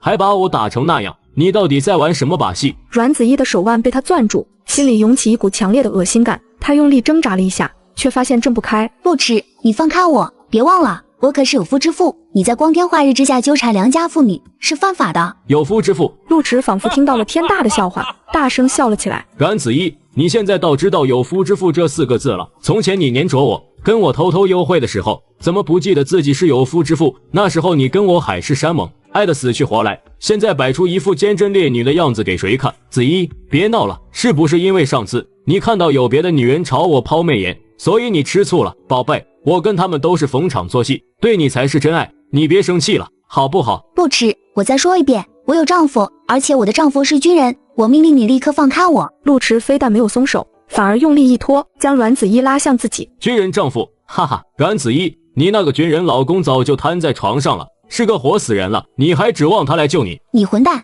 放开我！他用力厮打挣扎，但陆迟的手臂像铁箍一样将他牢牢困住。就在这僵持纠缠的时刻，咖啡馆的门被推开了，一名年轻男子走了进来，在他身后半步还跟着一个身材壮实的男人，看起来像是随从。男子刚走进来，就听到了角落卡座传来的争执声。陆迟，想要我与你复合，你做梦！亲你，我恨不得杀了你！陆迟被阮子一啐了一口，恼羞成怒，将他压得更紧，抬手就想朝他脸上扇去。下一秒，一只手如同铁钳一般扣住了他扬起的手腕。年轻男子手腕发力，陆迟不受控制地飞了出去，重重地跌倒在地砖上。他疼得龇牙咧嘴，看向突然出现的年轻男人，又看着阮子一，瞬间明白了什么。好你个阮子一，我说你怎么突然变心了，对我这么狠，原来是早就移情别恋，勾搭上这个小白脸当奸夫了。奸夫？年轻男子听到这个词，眼眸骤然一沉，保镖一个箭步上前，狠狠一脚踹在陆迟的肚子上。陆迟惨叫一声，捂着肚子蜷缩起来。什么东西也敢这样污蔑徐少爷？你是不想在这番红事混下去了吧？徐少爷。陆迟听到这个称呼，脸色更加苍白。陆家虽然有千万资产，在当地算是富豪，但在徐家庞大的商业帝国面前，简直不堪一击。可是父亲不是说徐家的人下周才会回来吗？想到这里，陆迟心里又有了底气。他挣扎着从地上爬起来，态度重新变得嚣张起来。哪里来的穷小子，竟敢冒名顶替，冲撞本少爷？你可听说过陆家的名头？在这番红事得罪我们陆家，可没什么好果子吃。陆家？年轻男子眉头微微皱了一下，似乎在想什么。陆世荣是你什么人？那正是家父。小子，你现在知道厉害了吧？识相等，就乖乖给本少爷赔礼道歉，然后赶紧滚蛋，不然我告你一个滋事挑衅、故意伤人的罪，报警抓你进去蹲几天，你可别后悔。就在这时，咖啡馆的门又一次被推开了，一个身材肥胖、穿着西装的中年男人匆匆走了进来，他目光焦急地四处扫视，像是在找人。当他的视线落到那位年轻男人身上时，顿时一亮，脸上堆起恭敬的笑容，快步走了过去。徐少爷，让您久等了，实在抱歉，刚才来的路上出了点车祸，堵得厉害，我下了车一路跑过来，这才耽误了点。你就是陆世荣？是，鄙人正是陆世荣，昨天跟贵府上的管家联系过，约好今天在这里见面，谈谈我们工厂合作的事。年轻人却没接他的话茬，而是将目光转向角落的方向。那你可认识这个人？此时陆迟看到他爹进来，又清清楚楚听到他爹喊出徐少爷3个字，顿时吓得魂飞魄散。陆世荣顺着徐少爷的目光定睛一看，这才注意到角落里的儿子，心里咯噔一下，涌起不祥的预感。这是犬子陆迟，怎么，徐少爷他跟您认识吗？你的儿子刚才在这里公然调戏这位女士，行为不得，我出手制止，他反而污言秽语，骂我是奸夫。陆老板，你仔细看看，我像奸夫吗？陆世荣一听这话，吓得面色唰的一下变得惨白，腿都有些发软。他又急又怒，几步冲到角落，一把揪住陆迟的耳朵。你个混账东西，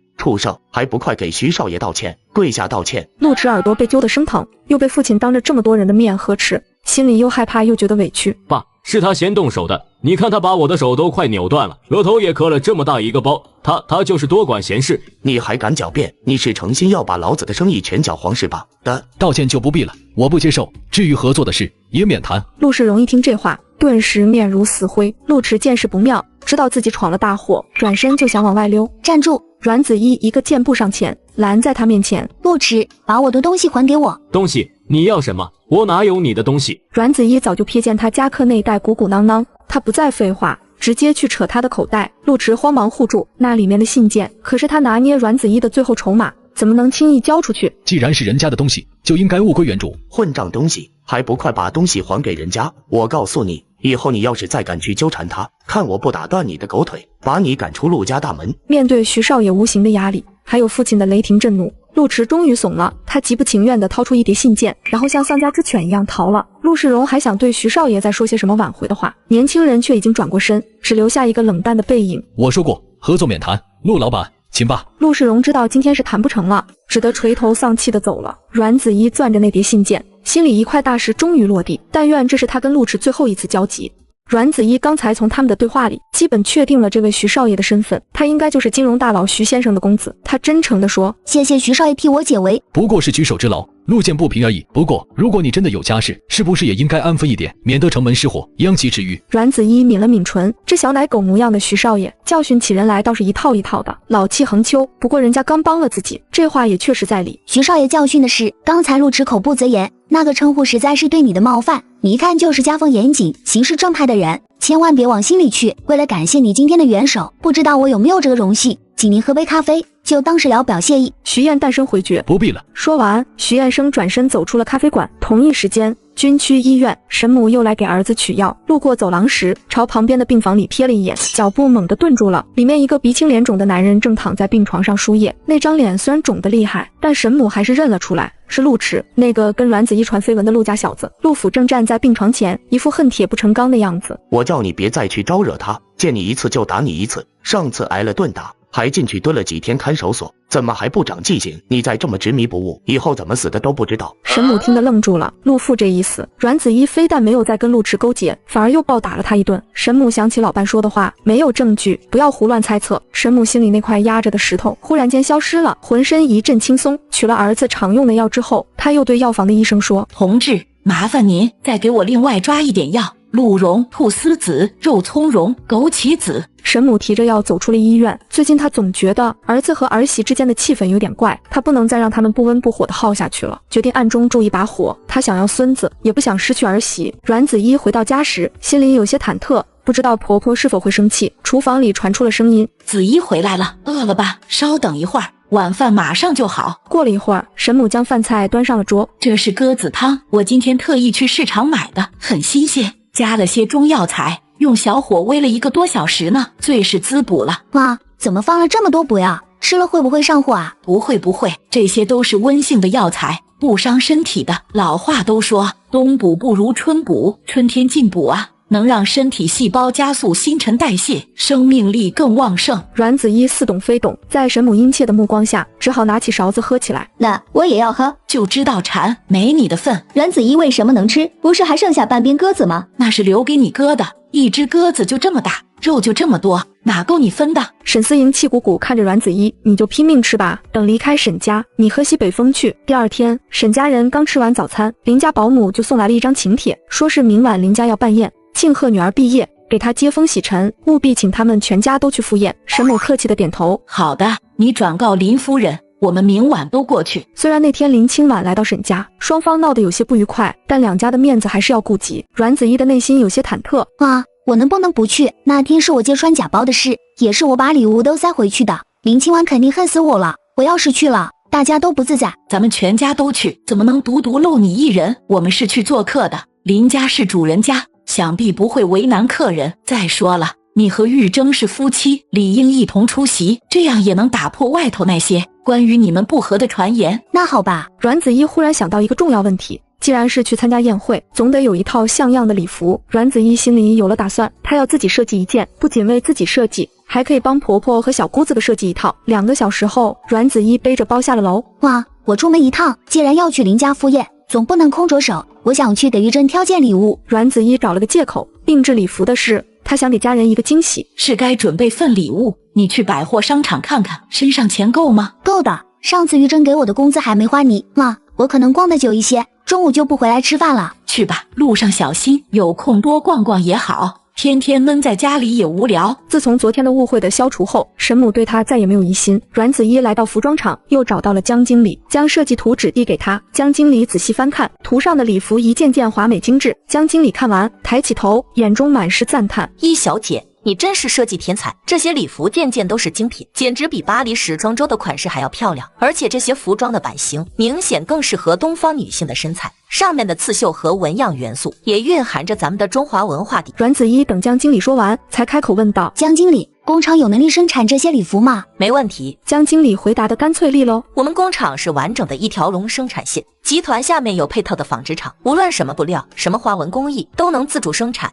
我带你去生产车间看看。2人离开办公室，径直前往生产车间。车间里一片繁忙景象。你看，这是我们引进的先进绣花机，只要把设计图样扫描进去，机器就能自动刺绣，精度高，效率也高。这里的工人都是经验丰富的技术工，有的是干了20-30年的老裁缝，手艺扎实；有的是去港城培训过的新生代，观念先进，只要给他们一张图纸，什么衣服都能做出来。江经理回到图纸话题上，我相信这些款式上市后一定会很受欢迎，到时候工厂可以专门开辟一条高级定制生产线，与普通成衣区分开来，服务更高端的客户群体。阮子怡终于全面了解了工厂的实力，暗暗佩服江经理的管理经验和市场眼光，与他的理念不谋而合。不过这里有3件礼服，我明晚就要穿，不知道是否来得及赶制。江经理仔细看了看图纸备注，其他布料库房都有现货，只是这个湘云上，咱们自己的纺织厂暂时没有生产这种面料，我得去市面上配货。你放心，城南有个大型布料批发市场，各种稀有料子都能找到。我今天就派人去采购，只要拿到布料，我抽调一组老师傅连夜赶工，到明晚肯定能出成品。阮子怡这才安心。通过前2次合作，他对江经理的执行力已经有了充分信任。谈完正事，江经理从抽屉里取出一个信封，这是这批设计的设计费，一共2000元。阮子怡接过信封，在心里感慨，他觉得自己也很幸运，能遇到这样实力雄厚的工厂，让他的设计梦想得以快速实现。江经理看着他，忽然问：一小姐，你有没有兴趣成为我们的专职设计师？公司可以跟你签正式合同，提供住房和食宿待遇。阮子怡内心一动，这确实是个诱人的机会，但他想了想，江经理，能不能给我一点时间考虑，等到月底我给你正式答复。江经理点点头，心想他可能还有些私人事务需要处理，便不再强求。离开服装厂后，阮子怡去了那家销售火爆的工厂直营店。就在这时，店外一辆黑色豪车缓缓停下，徐彦生从车里走出来，听说专卖店生意火爆，他顺路过来看看。刚一进来就看到了阮子怡，阮子怡见他进来，立刻上前招呼：徐少爷，这么巧。他没理会阮子怡，他转头问店长：这些款式是从国外引进的？是咱们工厂买下一位设计师的图纸，销量才一下子爆起来的。那位设计师是谁？听江经理说叫伊子媛，是个年轻漂亮的姑娘。你转告江经理，下周董事长回国要办商务酒宴，务必请这位伊子媛到场。阮子怡下意识开口：徐彦生瞥了他一眼，语气淡漠：你也想参加？抱歉，宴会规格颇高，你还没这个资格。徐彦生看了看表，时针已经指向12点，是午饭时间了。中午去哪吃饭？助理望向车水马龙的街头，脸上露出茫然之色。他们一行人都是第一次来这座城市，对这里完全不熟悉。徐少爷，是要找地方吃饭吗？徐彦生下意识后退一步，脸上浮现出警惕的神色，像是生怕被这个出轨的女人缠上似的。我知道有一家叫蔡大厨的餐厅，新开不久，招牌菜有柴火稻草鱼、手撕扁担鸡、剁椒鱼头、单锅野兔丁，味道都特别正宗。徐彦生光是听着那些菜名，食欲就被勾起来了。那就去这家蔡大厨餐厅。可是少爷，我刚来这儿，也不知道这餐厅在哪儿。阮子怡一听，马上接过话头：我开车带你们去，昨天你帮了我大忙，这点举手之劳就当是报答了。他说完，径直走到那辆黑色豪车旁，拉开车门坐进驾驶位。上车吧。徐彦生看得目瞪口呆。你会开车？这个年代私家车稀少，司机本就不多，他几乎没见过国内有女性开车。老司机了，放心上车吧，姐今天让你见识一下车技。他熟练地启动引擎，车子丝滑地汇入街道的车流中。对了，徐少爷，贵公司要举办商务酒会，你准备好礼服了吗？你打听这些干什么？这女人不会还不死心，想借这个机会接近他，混进宴会去吧。如果你没准备礼服的话，可以找那个伊子园设计师给你设计一套。你不是也赞赏他的水平吗？徐彦生听了这话，觉得有点道理。等会儿你打个电话去服装厂，让江经理转达他。是，少爷。对了，别忘了把胸围、腰围、臀围、身高、体重都报上，否则设计出来不合身。虽然他作为专业设计师，看一眼就能大致估算出他的3围和身高，但还是故意逗他一下。车子很快就到了蔡大厨餐厅门口，店面不算大，但收拾得干净整洁，空气中飘着菜肴的香气。不一会儿，服务员开始陆续上菜，热腾腾的菜肴摆满桌面，香气四溢。阮子怡让服务员拿来一瓶白酒，喝一杯嘛。徐彦生摇头，我喝不惯白酒，只喝可乐和红酒。阮子怡摇摇头，真是个乖软的小奶狗，连酒都不会喝。他便自己端杯喝起来，一口肉一口酒，吃得畅快淋漓。徐彦生又长见识了，原来他的酒量也这么好。看他豪爽的吃相，他不禁怀疑，这到底是带他们来吃饭，还是他自己想来蹭饭的？阮子怡感觉到他的目光，别忘了回去量尺寸哦。徐彦生不知为什么脸竟然微微红了一下，突然耳边响起一道熟悉的怒声：阮子怡，你果然在这里偷窥情人。沈思莹约了同事来这里吃饭的，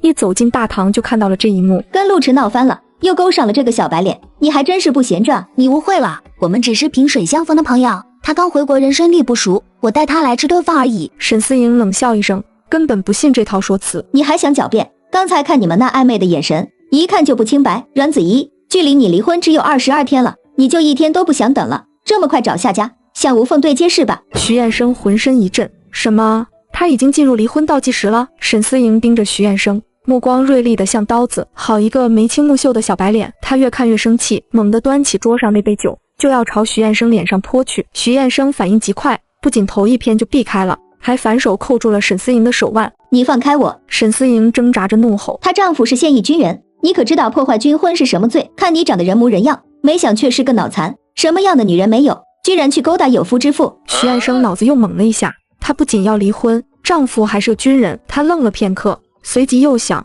这关我什么事？你弄清楚没有？我跟他什么关系都没有。这位小姐，你真的误会了，我们少爷刚回国不久，这才第2次见到他，之前根本不认识。这时不远处他的同事在叫他了，你给我等着！徐彦生自认倒霉，每次跟这个女人在一起都要挨骂被误会，还有刚才那个凶悍的女人，大概是他的小姑子吧，一家子都不好惹。今后你离我远点，千万别再让我碰到了。说完，徐彦生就去结了账，头也不回地离开了餐厅。阮子怡被这一闹，吃饭的兴致也没了，他去了附近的百货商店，他要代替沈玉珍挑一份礼物，想到可能很快就要离开沈家，阮子怡内心涌起一丝伤感。在百货商店转了一圈，阮子怡最终买了一把精致的雨伞，遮风挡雨，这个寓意挺好的。回到家时，沈母正端着盘子从楼上下来，刚给儿子送完饭。吃过了吗？吃了，一个朋友请的客。沈母便没多问，端着盘子进厨房洗碗去了。他现在已十分相信阮子怡了。这时客厅的电话响了，是江经理打来的。江经理让他设计一套男士晚礼服，说是给少东家准备的，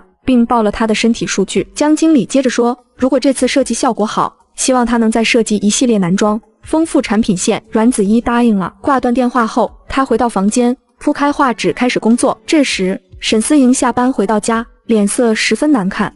我今天中午看到阮子怡和一个男人在一起吃饭，两人说说笑笑，关系不一般。你不要疑神疑鬼了，也许子怡是在找工作呢。沈思莹知道父母已经被阮子怡收买了，她也懒得再多解释，直接上了楼。哥，阮子怡又有了新情人，我今天撞见他们在吃饭，言语挑逗，眼神暧昧，那个男人长得很帅，一看就不是普通人。沈玉珍皱了皱眉，思莹，你不要捕风捉影了，如果他真的心有所属，为什么还不提离婚？我亲眼所见，难道有假？他留在沈家自然是找机会捞些钱财，等捞够了，他就会毫不犹豫地离开。沈玉珍被妹妹一番劝说，心里慢慢也产生了怀疑。哥，你千万坚持住，只要熬过这1个月，他怀不上孩子，就得按照协议滚蛋。晚上，阮子怡回到房间，沈玉珍沉着脸，如果你有了真爱，我们可以随时离婚，不用等满1个月，你可以把你的首饰物品全部带走，沈家人绝不拦你。阮子怡一听就知道，肯定是沈思莹跑到他哥面前告状了。你是不是听思莹乱说的？我跟那个男人只是萍水相逢，素昧平生。我既然说了1个月离婚，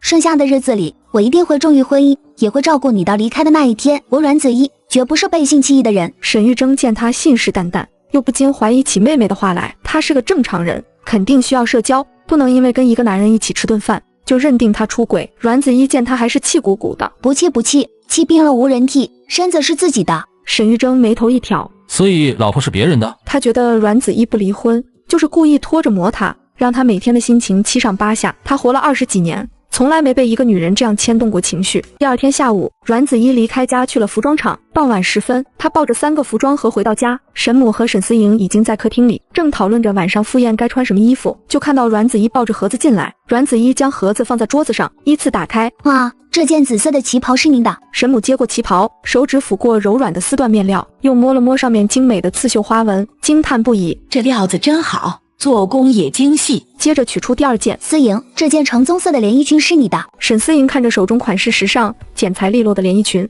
眼中也露出惊奇之色。子怡，你这是从哪儿买来的衣服？这是我昨天去一家服装厂定制的，就是思莹前段日子提过的妙妍服装厂，我都按你们的尺寸做的，快去试试合不合身。沈母忙抱着衣服进房去换，不一会儿，她穿着旗袍走出来，修身的剪裁贴合身形，她搭配了一条珍珠项链，整个人显得珠圆玉润，端庄大气。沈思莹见了，也忍不住回房换上那件连衣裙，风衣式的设计别具一格，同样修身合体，系上配套的闪亮腰带，显得她又美又飒，气质出众。她回到客厅，望了阮子怡一眼。这衣服多少钱？我给你。是我送你们的，一直以来我花沈家的钱，吃沈家的饭，还没给你们买过一件像样的礼物，心里一直过意不去。沈思莹一听，真是太阳打西边出来了，她还知道要报答了。最后阮子怡也抱着自己的衣服去换装，当她从楼梯上走下来时，全家人都不由自主地屏住了呼吸。子怡，这套中式礼服太适合你了，将你的美体现得淋漓尽致。大家都准备妥当，提着礼物，推着轮椅出门了。林清婉听到门铃声，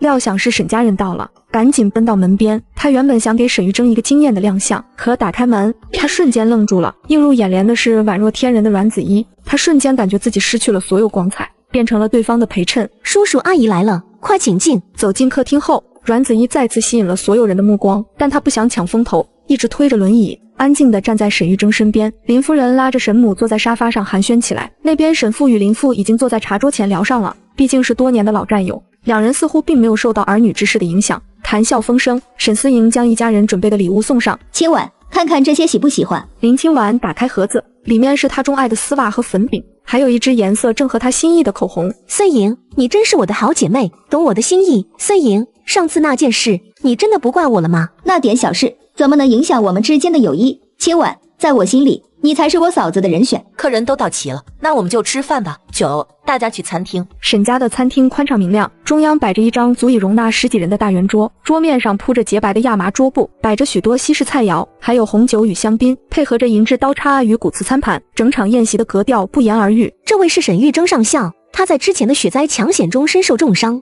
因为英勇表现，被部队授予1级英雄模范称号，是全体官兵学习的榜样。这是军人的职责，我只是做了分内的事，不值一提。我哥哥坐轮椅只是暂时的，他康复的非常好，医生说了，很快就能站起来，回到部队去，而且立了这样的大功，晋升是肯定的，说不定很快他就是大校了。所有宾客都已就位，宴席正式开始，大家一边品尝美食，一边啜饮红酒，气氛轻松热闹。唯独沈玉珍只是安静地坐着，如同一个沉默而英俊的雕塑。阮子怡拿起刀叉，将牛排切成大小适中的小块，用叉子递到他嘴边。老公，你也吃点东西吧。沈玉珍顺势张口接了，慢慢咀嚼起来。阮子怡又一次让他尝了三文鱼、鹅肝酱，每次他吃完，他都会拿起洁白的餐巾，轻轻替他擦拭一下唇角，动作细致又耐心。老沈，你家这儿媳真是又漂亮又贤惠，把玉珍照顾得这么妥帖。都说当军嫂不容易，当这样的军嫂更是难上加难。上次她推着玉珍在院里散步的照片，还上了解放军日报吧？我可是看到了，底下都是一片夸赞声。是啊，这段日子多亏子怡用心，玉珍心情畅快，这伤才好的这么快。清婉姐，你回国也有几天了，工作的事情应该已经落实了吧？他昨天已经去军区医院报到了。军区医院？清婉姐，你也太厉害了吧！不知道你在哪个科室当医生呀？以后我们家里人要是有点头疼脑热，能不能找你这位专家呀？林清婉脸上闪过一丝慌乱，望了众人一眼，声音含糊：我暂时还没有当医生，是在护理部，先做护士工作。沈思莹脸上的热切的笑容瞬间凝固，化为尴尬。虽然职业不分贵贱，但医生和护士在寻常人眼中的分量和地位终究是不一样的。沈母见状，立刻举杯打圆场。清婉能进军区医院，为部队做贡献，继承父辈的理想，这是值得赞赏的事。来，咱们大家一起为清婉庆贺一杯。众人顺势举杯，这是总算被接了过去。饭后，林父和沈父移步书房，继续喝茶聊天。沈玉珍也被叫了进去，几个男人谈些不对理的事，阮子怡便留在客厅。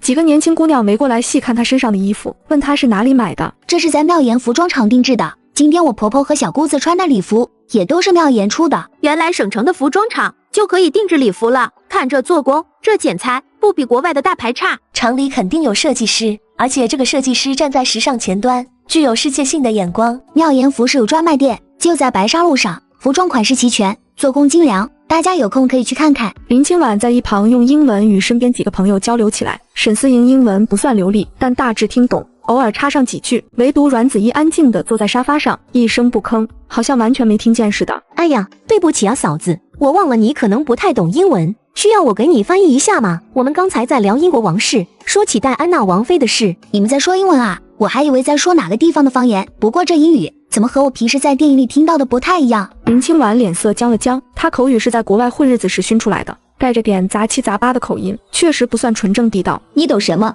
英语也分很多口音。清婉姐说的是牛津腔，那是英国上流社会通用的，代表教养和身份。你在电影里听到的多半是伦敦腔，根本不是一个档次。其实她自己也是一知半解，但料定阮子怡更不懂，才说的这般斩钉截铁。这时沈母推着轮椅出来，狠狠瞪了女儿一眼。思莹怎么说话的？不管子怡懂不懂，有你这么跟嫂子讲话的吗？没规矩。沈思莹被他妈当众一训，抿着嘴不吭声了。光坐着说话也无聊，不如咱们唱唱歌。她起身走到墙边的矮柜旁，熟练地打开机器，连接音响，磁带缓缓转动，一首歌的前奏流出，是一首英文歌。这首时来时时，旋律挺好的。几个姑娘互相看看，都摇了摇头。英文歌对他们来说还是有点门槛。我来吧。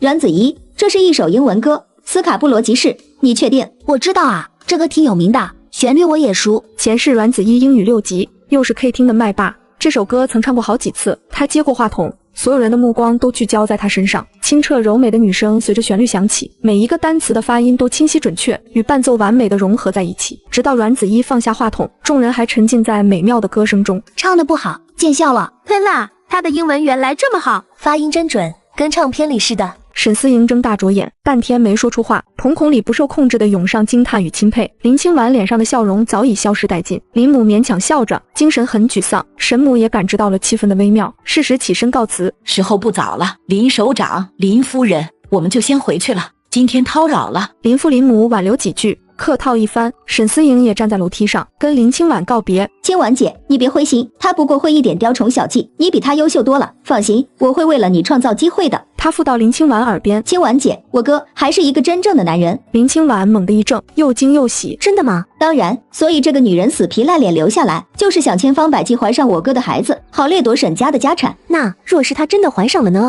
沈思莹冷笑一声，不可能，我哥没那么傻，明明被戴了绿帽，还跟他怀孩子。你放心，只要等到月底，他查出没有怀上，就得按照约定滚出沈家，到时候我哥身边的位置自然空出来了。林清婉眼中重新涌起了希望的火苗。思莹，你一定要帮我，只要我能嫁给玉铮，一定拿你当亲妹妹疼，我们就是真正的一家人了。放心，我早就认定你是我的嫂子。这时沈母在门口喊了一声，思莹，你还磨蹭什么？来了。其他客人也陆续离开了。林母见女儿独自坐在楼梯上发呆，走了过来，语重心长地劝起来。清婉，你就死心吧，你看现在沈玉铮和他妻子不是处得挺好，人家小两口十分爱，你不能做小四去破坏他的家庭。而且沈玉铮现在是全身瘫痪，刚才你爸在书房仔细问过他的病情，手足都不能动弹，以后能不能康复还得看奇迹。爸妈就你一个宝贝女儿，无论如何都不能让你嫁一个瘫痪，更何况还是个二婚男人。清婉，你千万要清醒。林清婉十分不耐烦，哥，你怎么能这样说玉铮？他是为了军人神圣的职责才受伤的，是英雄。就算他受伤了，我也可以像阮子怡那样照顾他，他能做的，我为什么不能？你怎么这样执迷不悟呢？这省城有多少青年才俊，家世好，模样好，身体健全的，你随便挑一个都比沈玉铮强，何苦非要钻这个牛角尖？我的事不用你管。林清婉猛地站起身，头也不回地上了楼。房间里，林清婉坐在床上，咬着嘴唇，眼神却愈发固执。她一定不会服输的，不能败给阮子怡，更不能放弃沈玉铮，那是她从小就认定的男人。第二天早上，阮子怡下楼时，早餐已经摆上桌了。见她下来，沈思莹抬起眼皮瞥了她一眼，语气不咸不淡。阮子怡，提醒你一下，距离你离婚只剩20天了。阮子怡冷静地看向沈思莹，我记得。沈母责备地看了女儿一眼，思莹，好好吃饭，大清早的说这些做什么？沈思莹正要再说，客厅的电话忽然响了起来。喂，哪位？电话那头传来新闻部主任急切的声音。思颖，台里刚接到消息，徐先生从美国回来了。今天早上6点，飞机抵达了番红市，现在住进金爵酒店了。你赶紧去预约采访，去得越早越好。现在消息还没完全传开，等会儿各家媒体都涌过去，就轮不上咱们了。沈思莹眼睛一亮，真的？确定是金爵酒店？确定，顶楼总统套房。你快去，带上工作证和采访提纲，争取拿到独家。我马上去。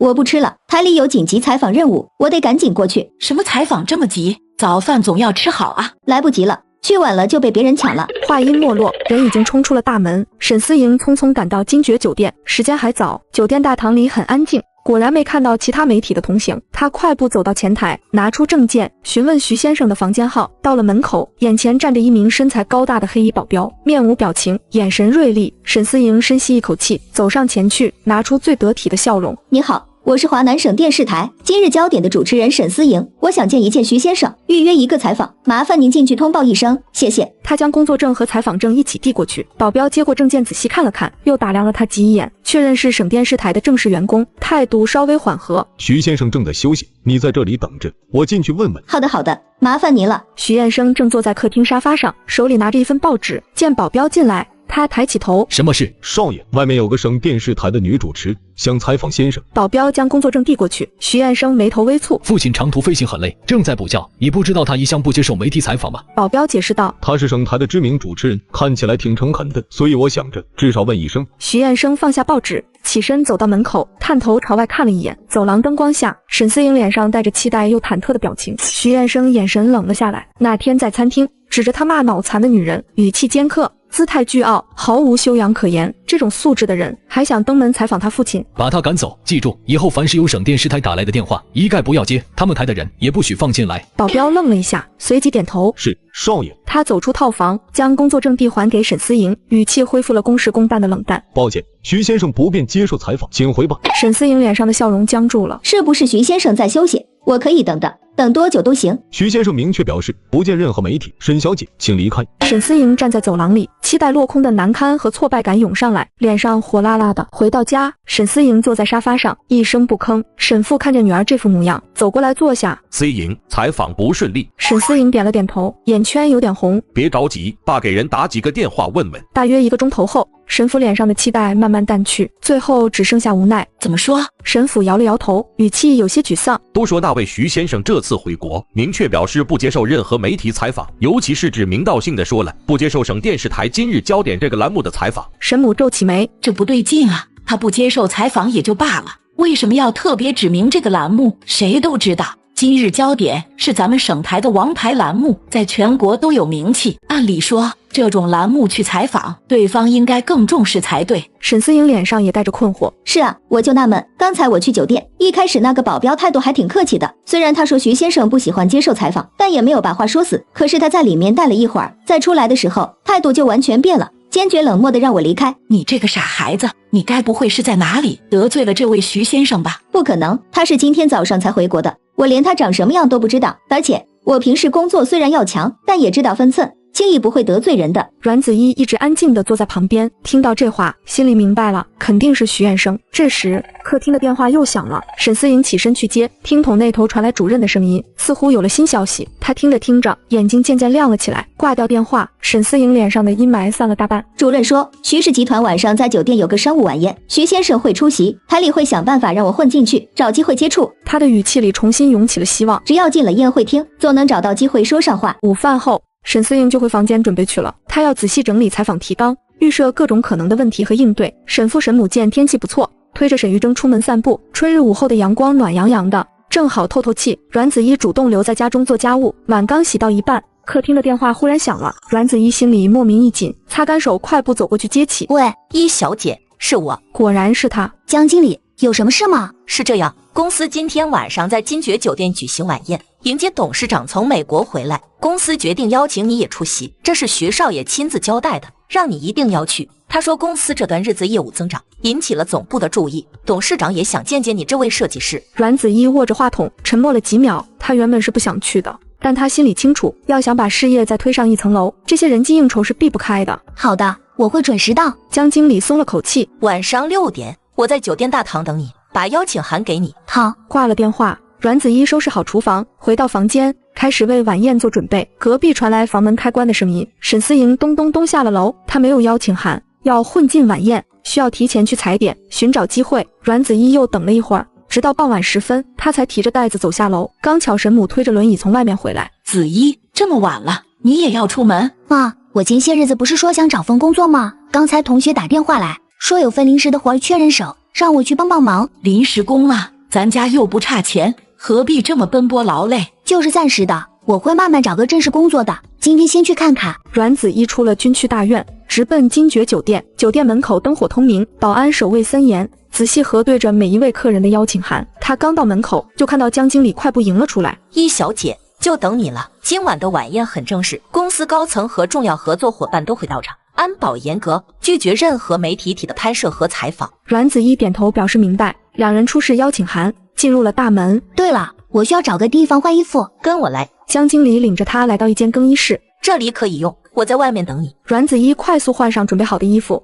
打开门走出去。不愧是设计师，这么会搭，这颜色一般人可不敢穿。走吧。两人上了2楼，沿着走廊向尽头的宴会厅走去。快到宴会厅门口时，忽然前面传来一阵骚动，两个高大的保安架着一个女人走出来。谁让你混进来的？还带着相机和麦克风，想干什么？被架着的女人低着头，身上穿着不合身的服务生制服，手里还攥着一个小型录音设备。阮子怡脚步一顿，是沈思莹。原来电视台让她扮成服务生混进去，可一眼就被识破了。此刻她被保安扭着胳膊，头埋得很低，压根没注意到擦肩而过的阮子怡。厅内灯火辉煌，宾客如云，穿着得体的人们手持酒杯，三三两两聚在一起交谈。阮子怡的目光在人群中扫过，很快捕捉到了徐彦生的身影。他被几个人围着，正在交谈，身上穿的正是他设计的那套黑色礼服。徐少对这套礼服很满意，不得不说，这套衣服穿在他身上，确实显得更高贵俊雅了。那种阴柔中不失刚毅的气质，美得让人有点窒息。江经理很快被其他宾客叫走谈话。阮子怡第一次参加这种公司内部的正式晚宴，除了江经理，谁也不认识。他也不急着凑热闹，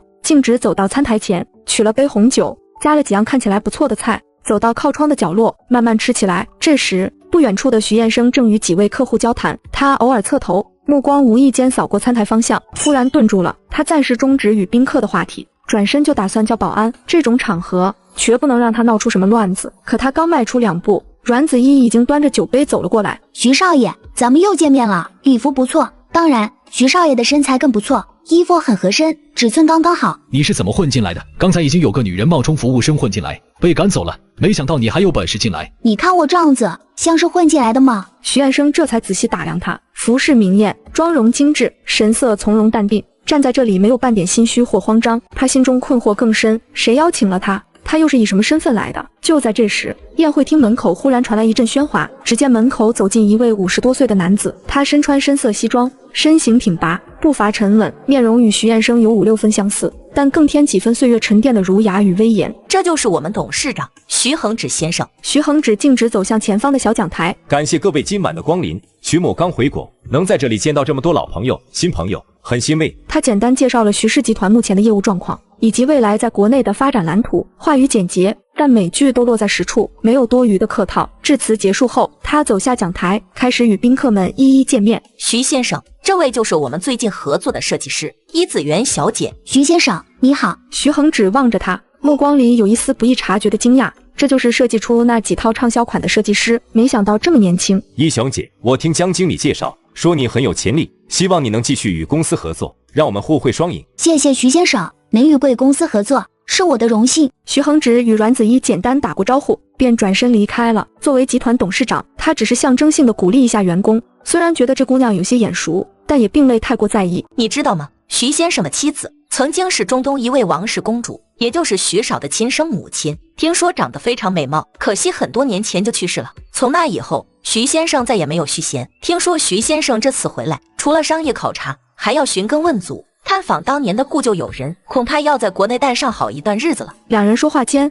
晚宴渐渐接近尾声，宾客们开始陆续告辞离开。江经理看着餐台上还剩下不少精美食物，皱了皱眉。小一，还剩下这么多，倒掉太浪费了，咱们打包带回去吧。他管理工厂一向提倡厉行节约，看不得这种浪费。阮子怡本就是吃货，这话正说在他心坎上，于是他们要了2个干净的打包盒，将剩下的一些海鲜、烤肉、甜品等仔细装了进去。阮子怡又换了礼服，捧着纸盒走出酒店大门。此时已经晚上10点了，她走到路边等最后一班公交车，却忽然瞥见花坛边坐着一个人影，以为是哪个无家可归的流浪女人，可走近了几步后不禁叫了出来：思颖！沈思颖猛地抬起头，她脸色苍白，头发被风吹得有些凌乱。阮子怡，你怎么在这里？她的目光落到阮子怡手中的纸盒上，看见里面装着宴会剩下的食物，她的脑子嗡的一声，像是明白了什么。阮子怡，你怎么这么不要脸？你蹭吃蹭喝，居然蹭到这种地方来了，吃饱喝足还不够，还要打包回家。沈家是少了你的吃喝吗？你就这么没出息，跑到人家宴会上捡剩饭？可骂完这几句，沈思莹心里又涌起更大的困惑，自己精心伪装成服务生，都被一眼识破，当场赶了出来。阮子怡是怎么混进去的？我是被一个同学叫来，临时在宴会上做服务生帮忙的。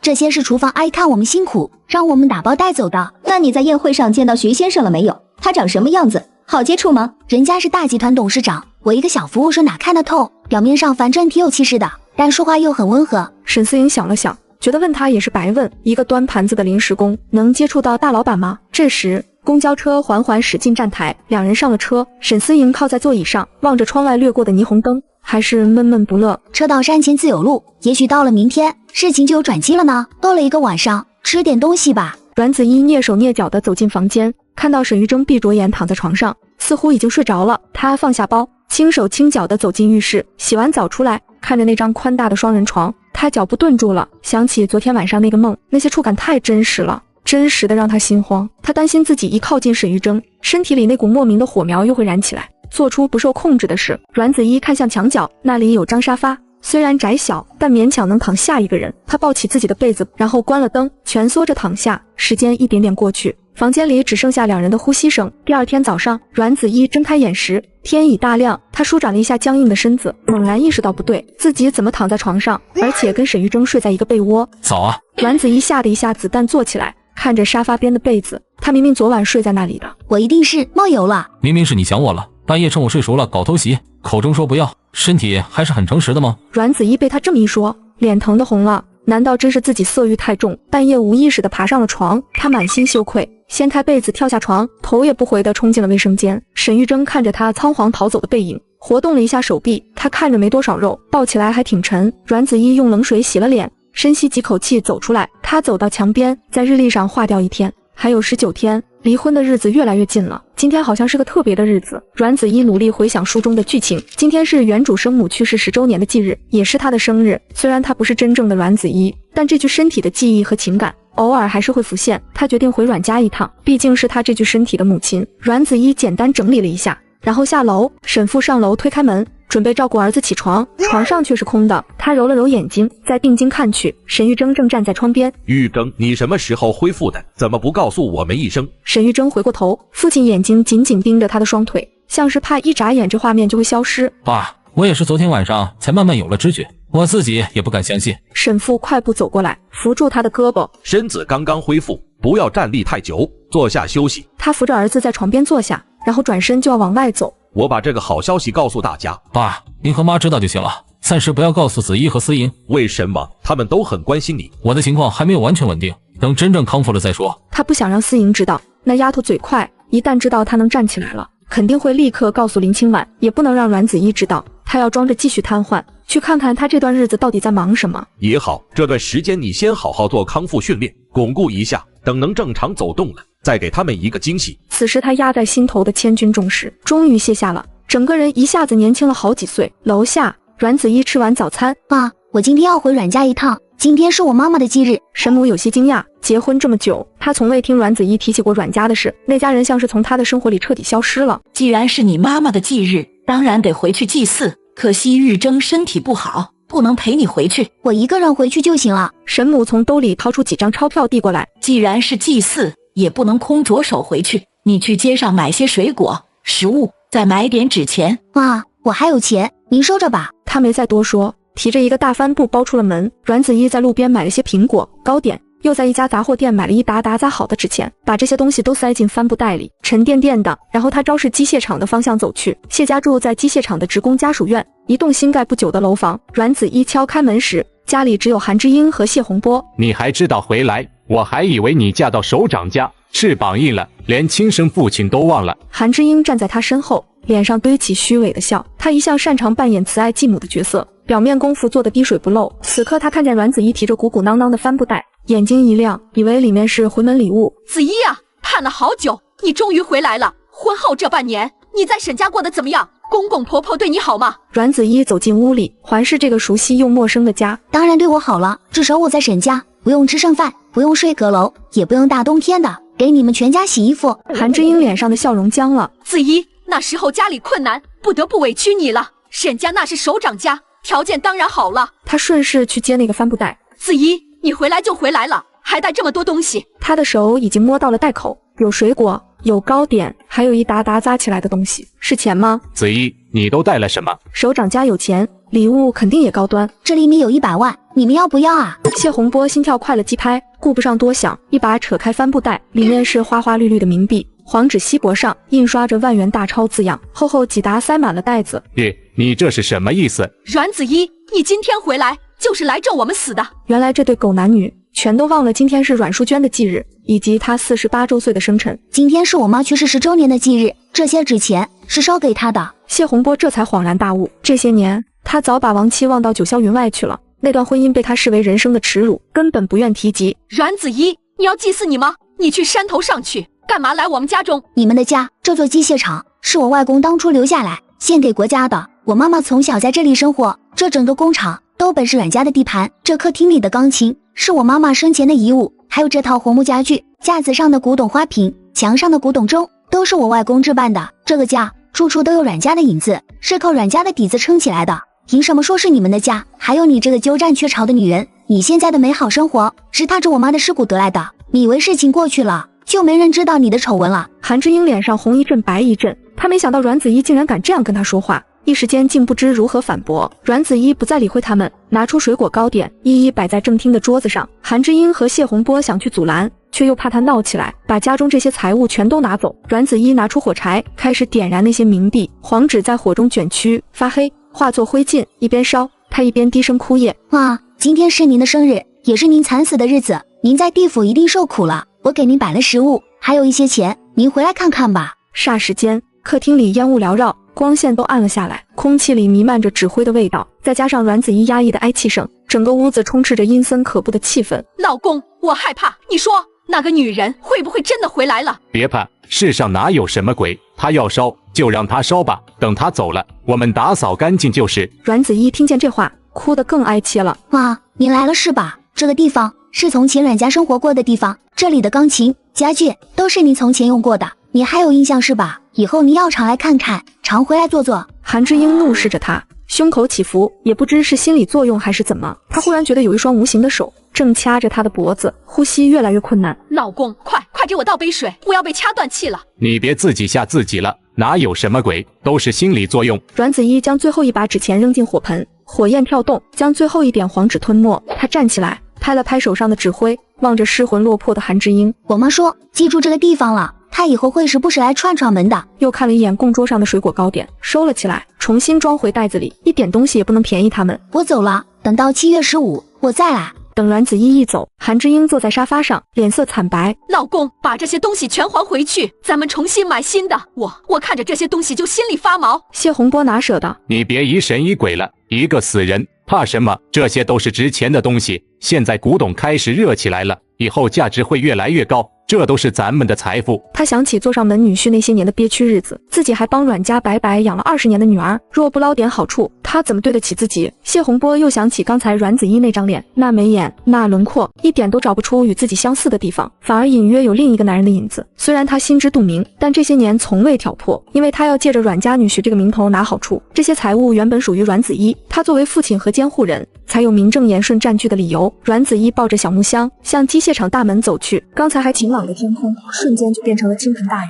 阮子怡赶紧跑到门卫室避雨，门卫大爷认识他，这厂里许多老工人都是他外公在的时候招进来的。这雨下得真急，子怡呀，你好不容易回家，怎么不吃了午饭再走？家中还有事。大爷叹了口气，其实厂里的人都知道，那家人不待见他。大爷，我能接电话用一下吗？我让家里的司机来接。用吧用吧。大约半小时后，一辆军用吉普车冒着大雨开到了厂门口。与此同时，金爵酒店门口，徐恒只从酒店大门走出来，正要上车，管家跟在后面一直劝阻。先生，雨太大了，而且路途遥远，山路崎岖，您真的不能这个时候出门。可是我怎么能不去呢？今天是淑娟的忌日，她在那个山村受尽了苦难，最后连命都丢在那里，如今孤零零一个人留在山上，我想去陪她说说话。先生，可以等雨停了再去，这么大的雨，山路危险，万一有险情发生。徐恒只看着大雨，根本没有停下来的迹象。现在已经快中午，等赶到那个山村，天都要黑了。等不及了，今天不仅是淑娟的忌日，还是她的生日。我选择这个时候回国，就是为了这个特殊的日子。如今跨越万水千山回来了，就剩下这100多里的路途，怎么能望而却步呢？徐彦生跟在后面，他没有像管家那样劝阻，因为这么多年来，他知道那个女人在父亲心中占据着特别的位置，他也知道那是一个比他的母亲更命苦的女人啊。您执意要去的话，我陪您去。不，你留在这里等我的消息。他看着儿子体贴成熟的模样，内心欣慰，儿子长大了，万一有不测，也可以放心了。阮子一坐在吉普车里，看着窗外的街景，忽然阮子一看到一辆黑色轿车迎面驶来，正朝着城外的方向开去。那辆车他认出来了，是徐家的劳斯莱斯。阮子一脑海中闪过原书里的一个情节，徐先生回国第2天开车外出，遇到了罕见的洪水灾害，在过一座桥时，连车带人坠入了湍急的江流中。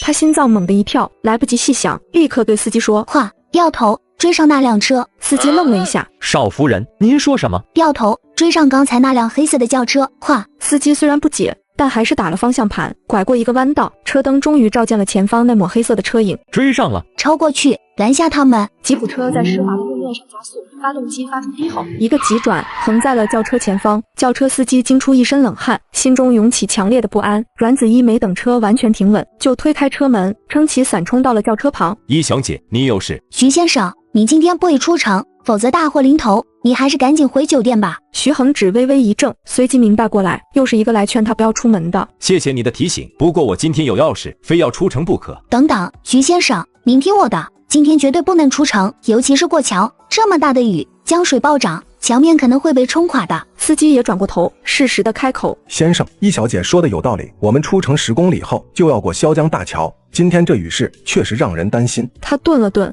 补充道：要不我们等明天再去，雨停了，路也好走些。阮子一拼命点头。对，就算有10万火急的事，您也等明天去处理，今天真的太危险了。过那座桥只需要短短1分钟，不会那么巧的。继续上路。阮子一的手抓在车窗上，苦苦劝道：可命运就是这么巧，不早不晚，往往就在那一瞬间来临。徐恒只见他这样不依不饶，一时也有些无奈。他不明白这个只见过一面的姑娘为何如此固执地阻拦他。老杜见局面僵持了，走过去问清了他们要去的方向后，建议道：如果你们非要去，可以绕过那座桥，从临近的县城插过去，虽然多了20-30里路，但不需要过桥穿山，安全更有保障。你们往前开大概5公里，会看到一个岔路口，不要直走，往右拐。他在部队开车多年，跑遍了华南省的大小道路，对地形了如指掌。轿车司机听了连连点头，回头对徐恒只说：先生，这位师傅说的有道理，我们就走这条路吧，我尽量开快一点，傍晚前一定能赶到的。徐恒只终于松了口。好吧，就走这条路。阮子一走进家门时，沈母正端着盘子从厨房出来，看到阮子一，脸上立刻绽开笑容。子一，你回来正好，快洗手，准备吃饭了。沈父也开口问了下：刚才老杜接着了，没淋到雨吧？没有，谢谢帮派了司机过来。阮子一心里涌起一股暖流，这与他在谢家经历的冷漠和敌意，简直是冰火2重天。阮子一吃完后，端着饭菜上了楼。老公，坐起来吃饭了。沈玉珍的脸通红，额头上全是汗。老公，你怎么了？是不是哪里难受？病情又重了？沈玉珍有些含糊地说：可能太热了，盖这么厚的被子，还穿着睡衣，闷出了一身汗。哥，今天才20度，盖的是6斤的春秋被，穿的是纯棉透气的睡衣，怎么会热？他扶他坐起来，手背碰了碰他的脸，烫得惊人。你发烧了？我叫妈上来看看。别，我真没事，就是刚才睡着了，做了个梦。他盯着他看了2秒。哦，我知道了。你有什么？别瞎想。我想歪了。老公，我又不是没见过你那时候的样子，这有什么？人之常情嘛。老公，出了这么多汗，不舒服吧？要不我背你去卫生间洗洗，换条干净内裤。阮子一，你满脑子都是什么废料？我说了是做梦，噩梦。行，做梦就个梦，你自己不嫌难受就好。出了这么多汗，赶紧补。没一会，一大碗排骨汤连肉带汤喝得精光，接着又吃完一大碗米饭和所有的菜。老公，你吃这么多，胃受得了吗？不会撑坏吧？我多吃点好的快，你有意见？阮子一不知道，他上午偷偷在屋里走了好几圈，又在床上练了半天腰腹和手臂，这样的运动量怎么可能不消化啊？今天回娘家，他们没为难你吧？我能让他们欺负？我在屋里烧了通纸钱，说了几句话，差点把那个老妖婆吓死。他说的轻描淡写，但沈玉珍能想象那场景。这时，一阵急促的插播音乐响起。现在插播一条紧急消息：今天中午12点10分，我省萧江大桥被洪水冲垮，桥体断裂，多辆正在通行的车辆坠入河中，有关部门已赶赴现场全力抢救，具体伤亡人数正在核实，稍后公布。第二天一早，因为起得晚，沈思颖已经上班去了，沈父也出门买菜了，餐厅里就阮子一一个人。他刚拿起一个包子咬了一口，客厅里的电话突然响了。喂，你好，小一，是我。好消息，徐先生刚刚通知我，让你今天上午去金爵酒店一趟，他要单独见见你。阮子一心里一跳，肯定是因为昨天的事，他变相救了他一命。小一，你知道的，徐先生一向不喜欢见外人，就是我们公司的高层，也很少有机会能当面跟他汇报。如今他指明要见你，这可是天大的好机会，说明他很重视你，你一定要好好把握住。阮子一也握紧了话筒，这确实是一个难得的良机。好，江经理，我马上就过去。这时，沈母从楼上下来了，阮子一放下电话。哇，我前几天不是去找工作吗？刚才有家公司打电话来，叫我去面试，我得马上出门一趟。好，你去吧，路上小心。要是工作太辛苦，也别太勉强自己，家里不缺你那份工资。我知道了，妈。阮子一拿起自己的小包，匆匆换鞋出门了。沈母站在门口，看着儿媳快步离去的背影，感觉她像要马上飞走似的。她忽然觉得有些难过，有些不舍了。阮子一来到金爵酒店，按照江经理给的地址直达顶楼，门口站着一位穿着黑色西装的保镖，看了阮子一眼。一小姐，请进。阮子一进入宽敞的客厅，首先映入眼帘的是站在落地窗前的徐彦生。他转过身，目光落在阮子一身上，直到现在还无法把他与一个设计师联系起来。他从最初的不屑一顾，到现在眼神里充满了藏不住的敬佩。阮子一淡淡扫了他一眼，装作不熟的样子移开了视线。他的目光转向客厅中央，徐先生正坐在茶几旁。徐恒只在他走进来的那一瞬间有些恍惚，眼前倏然掠过一个刻骨铭心的影子。20年前的阮淑娟也是如此容貌清丽，身姿窈窕，甚至连眉眼间那股说不清道不明的神韵都有几分微妙的相似。先生，一小姐来了。徐恒直猛地回过神，他姓一，和阮家毫无关系。一小姐，请坐。阮子一坐下，徐恒直执起紫砂壶，为他斟了一盏清茶。一小姐，昨天的新闻想必你也知道了。阮子一点点头，看到了。事后我的司机跟我说，若不是你执意劝阻，按我们原定的时间，当时我们的车子正好行驶在萧江大桥上，所以是你救了我们一命。徐先生严重了，我只是碰巧提醒了一句。徐恒只看着他平静的脸，眼神里流露出一丝探究。一小姐，我有些好奇，你是如何知道事故会发生，又怎么知道我当天会路过那座大桥呢？徐先生，说起来可能有些玄幻，我是前天晚上做了一个梦，梦里看到一座大桥断了，有辆黑色的轿车掉了下去，醒来后心里一直不安。第二天在路上碰巧遇到您的车，看到你要出城，我心里一紧，就想着无论如何也得提醒你一句，没想到那梦居然真的灵验了。这个解释听起来确实荒诞。徐恒只沉默地看着他，显然并未完全相信，可除此以外似乎也找不到更合理的解释了。阮子一为了掩饰心慌，低下头品了一口盏中的茶。徐先生，这是雨前碧螺春吗？一小姐品出来了。小时候外公还在世时，每年谷雨前都要推托人去原产地收一些上好的碧螺春，我几乎是闻着这个茶香长大的，就算不常喝也能分辨出来。徐恒只心头一震，好像升起了一股知遇之感。他记得以前他去阮家拜访时，阮老爷最爱的也是这雨前碧螺春，他的思绪不由自主地陷入了遥远的往事中。徐先生，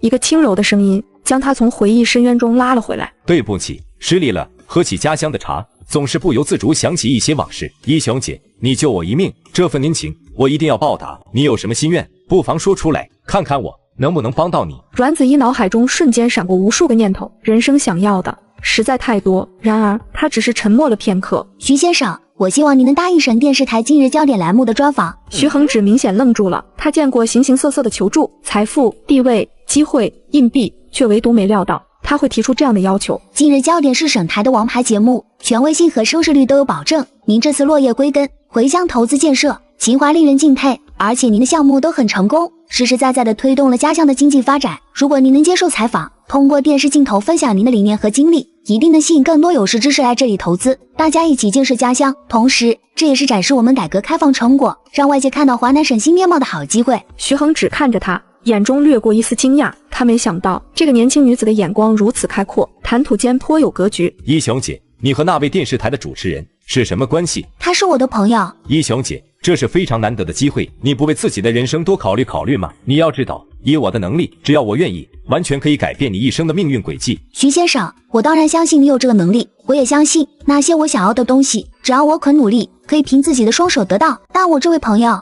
为了能采访到您，真的做了大量的准备工作，付出了很多心血，现在每天因为希望渺茫而沮丧难过。他还年轻，正需要这样一个证明自己、打开局面的机会，所以我想帮帮他。徐恒只看着他认真的神情，心里不禁感慨，这姑娘既讲义气，又透着股难得的单纯，在这个人人追逐利益的世界里，这份心思显得有些珍贵。我就为你破例一次，接受这个采访。谢谢徐先生，真的非常感谢。徐恒只看着他高兴的样子，也不由自主地被感染，唇角微扬。我倒要看看你这位朋友能力到底如何，值不值得你这样付出？他的专业能力绝对过硬。徐先生，等您上完这次节目，一定会有一种全新的体验。事情谈妥，茶也喝完了，阮子怡起身告辞。徐先生，那我就不多打扰您休息了。一雄姐，希望我们以后还有机会见面。我去送一小姐。两人一前一后走出套房，来到安静的走廊。一子云，你怎么回事？你都快要离婚了，还帮那个女人？那个女人算是你哪门子的朋友？你忘了，她在大庭广众之下指着你鼻子骂你出轨，她把你当成仇敌，恨不得早点把你扫地出门，跟你划清界限，你还这么帮她？徐彦生是真的想不通，这么有才华、有想法的一个人，怎么在婚姻家庭上脑子就这么傻？徐少爷，你干嘛发这么大的火？不就是那天在餐厅他说了你2句吗？你怎么一直记到现在？男人怎么能这么小气？我小气？你这是敌我不分，简直不可理喻。距离你离婚还有18天。你怎么知道的这么清楚？徐彦生怎么知道？那天沈思莹在餐厅嚷嚷的时候，他就记在心里，一天天数着日子呢。徐少爷，你也真是够无聊的。说完，他不再停留，转身走向电梯间。徐彦生看着他毫不犹豫离开的背影，心里那股憋闷感更重了。何萌，你说他到底什么意思？那天餐厅的事你也在场，那一家子人那么对他，他都能忍，还上赶着帮忙，难道他不想离婚了？她跟她那个军官丈夫又和好了，离婚这么大的事，怎么能说改就改呢？何萌默默叹了口气，少爷，您这确实是有点无聊了。自己婚都没结，操心别人离不离婚的事。阮子怡回到家，刚走进客厅，就听到沈思莹高亢兴奋的声音传来：主任，您是说真的？徐先生主动打电话到电视台，同意接受专访了。这句话像一块石头投入平静的湖面，瞬间把客厅里所有人的目光都吸引了过去。沙发上的沈父沈母，还有坐在轮椅上的沈玉珍，全都抬起了头，露出了惊喜交织的神情。通话结束，沈母看着女儿高兴的样子，也跟着开心起来。没想到这个徐先生忽然就改变了主意，还主动联系上节目，真是太好了。我看啊，这背后肯定是有人帮你说情了，而且这个人的面子一定不小。能让徐恒指那样的人物改变主意，绝非易事。沈思莹也深以为然，用力点头。你说的对，肯定是有人帮了我大忙，等我查出来是谁，一定要好好当面谢谢人家。这时他才看到不知何时已经站在门口的阮子怡。沈思莹打量了他几眼，阮子怡脸上没什么特别的表情，看起来呆头呆脑的。阮子怡，我就知道你找不到工作，像你这种没有正规毕业证又没一技之长的人，你能找什么工作呢？坐办公室吧，你脑子不够灵光，反应慢，去做体力活吧，你这样娇生惯养的肯定也吃不了那份苦。最后他颇为义气地说，不如这样吧，等我采访完徐先生以后，帮你在徐氏公司求个工作，虽然你很快就要离开沈家了，但我还是愿意帮你这个忙，怎么样？思莹，他离不离开不是你说了算的。哥，我说了你就是不信，他在外面真的有人了，我都亲眼看见了，还是个皮相不错的小奶狗呢。思莹，别胡说了，走，去厨房帮我摘菜。沈思莹不情不愿地哼了一声，去了厨房。阮子怡看着她的背影，这次帮沈思莹，就算是替原主还了那500块钱，以及收拾安葬的恩情吧。沈玉珍的目光落在她身上，工作真没找到。杨曼是有一个机会的，但我看另一个一起来应聘的姑娘比我更需要那份工作，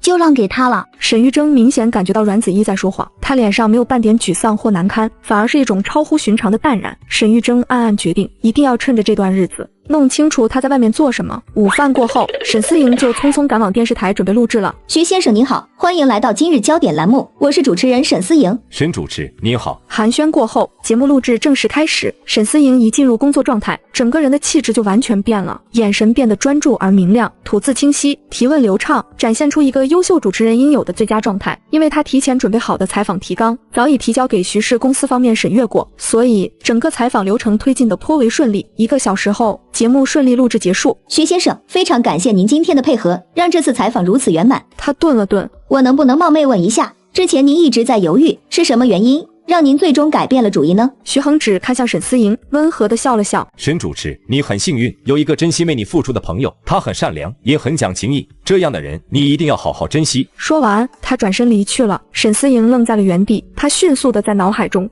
像过筛子一样搜索所有认识的人，想着想着，他猛地灵光一闪，难道是林清婉？纵观自己所有的朋友，林清婉无疑是最有能力办成这件事，也最有可能愿意帮自己的人。沈思莹想到这里，心中豁然开朗，决定等下班后就去找林清婉当面好好道谢。沈家，阮子怡午饭后回到房间，拿起铅笔继续画她的设计图。她心里已经有了一个初步的系列构想。度假风楼下客厅，沈母忍不住嘀咕，她最近总把自己关在房里，一坐就是大半天，也不知道在干什么。上次我借口进去看了看，她说在看报纸，可从前没见她有这么喜欢阅读啊。沈母脸上露出困惑，而且我那天瞧见她好像带了一叠白纸回来，难道是在画画？这就更离谱了，她又不是学美术出身的。沈父开口道，你呀，就别管他了，他总得有点自己的事做，不管是阅读还是画画，只要能提升自己就是好事。我看这丫头其实挺聪明的，你忘了那天晚上她还唱英文歌，发音比思莹的还标准。在沈父看来，阮子怡从前就是被那个叫陆池的男人纠缠，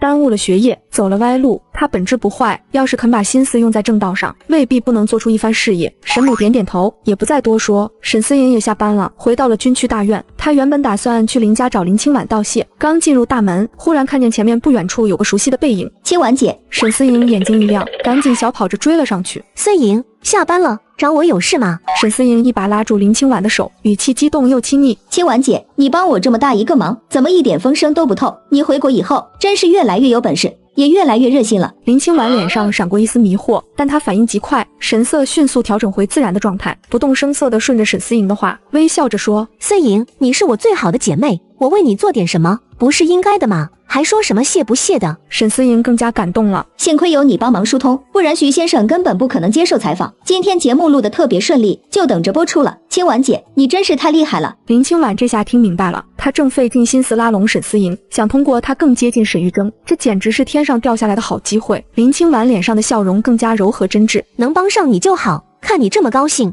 我也开心。沈思莹重重的点头，清婉姐，你帮了我这么大的忙，我一定会报答你的。沈思莹回到家时，沈母正在厨房里准备晚饭，她提着一网兜东西，兴冲冲地走进厨房。来，我刚才下班路过菜市场，看到有人在卖蘑菇，我看着又大又新鲜，就全部买下来了。你洗一点，今天晚上做个菜吧。沈母看了看网兜，里面的蘑菇果然是野生的，什么颜色都有，心里有点打鼓。思莹啊，这些都是野生蘑菇，不会有毒吧？怎么会呢？那个卖蘑菇的小贩说了，这里每一样蘑菇他都亲自尝过，保证安全。在乡下，这些蘑菇都是常吃的，味道可鲜了。那我先洗几个，用来烧个汤试试。晚饭很快做好了，一家人开始吃饭。沈父随口问道：思莹，今天节目录制得还顺利吧？沈思莹笑容灿烂，采访的非常成功，徐先生也很配合，整个交流过程很顺畅，感觉他心情也不错。节目定在下周6晚上黄金档播出，我相信到时候收视率一定会暴涨。他顿了顿，忽然想起了那件重要的事。对了，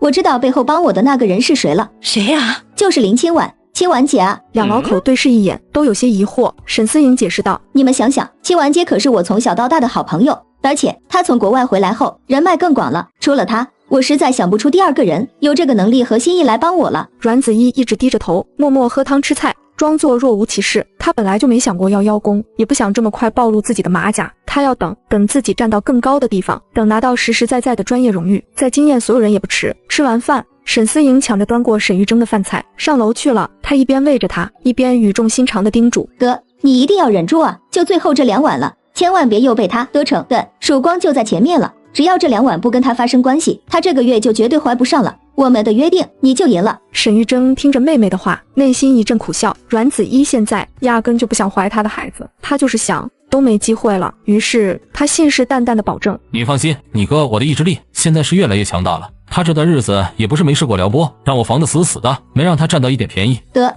我就知道你是真正的大英雄，跟那些凡夫俗子不一样。难怪这段时间隔壁房间安安静静，再没听到地动山摇的动静了。看来阮子一是伎俩用尽，已经死心了。沈思莹喂完了蘑菇汤，在临走前还不忘再次拼命叮嘱：得，千万要守住啊，成功就在眼前了。沈玉珍在床上躺了一会儿，忽然觉得有些不对劲，头开始一阵阵发晕，视线里的东西似乎微微晃动，身体深处一股燥热正不受控制地窜上来，烧得他口干舌燥，心跳加速。就在这时，阮子一跌跌撞撞走了进来，脸颊绯红，眼神迷离涣散，胸口随着急促的呼吸起伏。他摇摇晃晃地扑向那张大床，一头栽倒在柔软的床褥里。沈玉珍目光落在身侧的人身上，柔和的灯光下，他毫无防备地躺着，那画面像一把火，瞬间点燃了他仅存的理智。另一边，沈思莹回到自己房间，正准备睡觉，也渐渐察觉到了身体不对劲。她猛地脸色一变，想起了今天买的新鲜野菌，肯定是蘑菇中毒了。沈思莹正被热潮搅得心烦意乱时，隔壁房间传来一阵令人面红耳赤的动静，她的脸瞬间红透，随即又变得煞白。她哥也喝了汤，肯定也中毒了，怎么可能抵抗得了？没想到如今竟是自己亲手把哥哥送到了这个女人口中。第二天早上，阮子一在酸软和疲惫中醒来，他刚动了动，就觉得全身骨头像散了架，空气中弥漫着迷艳的气息，胸口、颈侧甚至大腿内侧又出现了那种可疑的深浅不一的红痕。沈玉珍，你给我醒醒！沈玉珍睁开眼，眼神里带着一丝厌足后的慵懒。怎么了？一大早的，你还有脸问？你昨晚你怎么能不经过我同意就那样？你这是侵犯我的主权，你知道吗？沈玉珍眨了眨眼，上下打量了他一眼。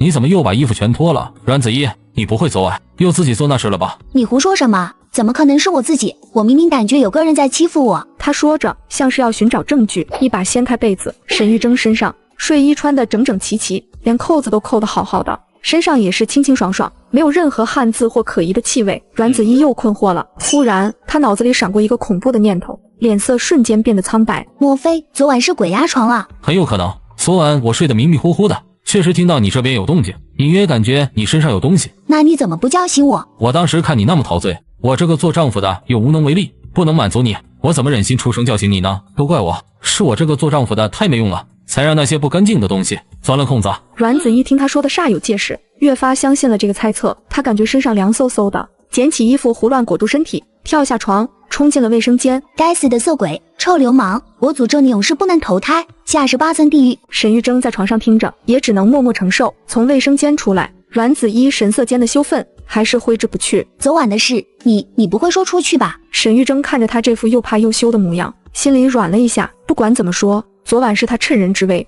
占了便宜，总不能还让他担惊受怕。你放心，这件事除了我，不会有第三个人知道。阮子一看了他几秒，没再说什么，低着头离开了房间。他此时脑子也清醒了，大概也猜到了，多半是那蘑菇有问题。他走到楼下餐厅，又闻到了那股熟悉的香味。沈母见昨晚大家吃了蘑菇汤，似乎没事，今天早上又煮了一锅牛肉蘑菇汤，香气扑鼻。沈父已经坐在桌边，看着那锅奶白色飘着油花和蘑菇片的汤，忍不住盛了一碗想尝尝。别吃！干什么？一惊一乍的，我怎么不能吃了？你哥昨晚不也吃了，不是好好的吗？我哥。沈思莹张了张嘴，脸憋得通红。思莹，你抢什么？这一大锅呢，让你爸尝一点怎么了？你也太不懂事了。这汤真的不能吃，倒掉吧。倒掉？你这孩子买这么多回来就吃了一顿，这里面还放了这么多牛肉，你这是好日子过久了，忘了小时候连饭都吃不上的日子了，这么浪费。我这是为了您好，吃了怕您身体经受不起。眼看解释不清，沈思莹心一横，直接端起那锅走进厨房，哗啦一声全倒进了下水道。沈府坐在桌边，气得不行。沈母看着女儿异常的举动，又联想到昨晚楼上那持续了很久的动静，心里隐约猜到了什么。她看了一眼旁边的阮子一，脸色不太好，看来昨晚媳妇又辛苦了。来，子一，多吃点，中午妈给你炖鸡汤补补。沈府气哼哼的吃完早餐，起身出门去学校了。他今天还有课要上。沈母则提起菜篮子，准备出门采购。他心里盘算着，鸡鸭鱼肉得多囤一点。妈，我跟你一起去吧，帮你提菜。他实在不想独自留在家中，面对沈玉珍。思莹，你把厨房收拾了，在家看着点你哥。知道了。沈母便和阮子一起出了门。沈思莹刚洗好碗，擦干手，客厅里的电话突然响了起来。他走过去接起，是台里打来的。想着妈妈和阮子一买菜应该用不了多久，哥哥躺在家里也不会出什么事。他便拿了包匆匆出门。刚打开门，就看见林清婉站在门口。清婉姐，你怎么来了？我今天正好休息，过来看看玉征哥，他这段时间在家养病，肯定闷坏了。清婉姐，真是对不起，家里现在没人，我也得马上赶去台里顶班，没法招待你，要不等下次吧。他心里飞快地盘算着，现在全家都出门了，只有哥哥一个人在家，这孤男寡女共处一室，肯定要出事。孙莹，咱们两家这么多年的交情了，我又不是什么客人，哪里需要特意招待？我就是进去看看玉征哥，陪他说几句话。他每天躺在床上，肯定也挺闷的。清婉姐，这怕不太合适吧？孙莹，我一直拿你当好姐妹，掏心掏肺的帮你，你怎么像防贼一样防着我呢？玉征哥是个大活人，难道我还能把他偷走不成？沈思莹被他说的脸一热，是啊，自己还欠着林清婉一个大人情呢。再说林清婉是正经的大家闺秀，就算她再喜欢哥哥，也绝对做不出阮子怡那种不要脸的事。清婉姐，你误会了，我哥一个人在家确实挺无聊的，我们又都有事，没法时刻陪着他。既然你来了，那就进去跟他说说话吧，也省得他一个人闷着。你自便吧，我赶时间，先走了。林清婉内心一阵狂喜，只要进了这个门，沈玉征就归他所有了。他努力压下雀跃，矜持地点点头。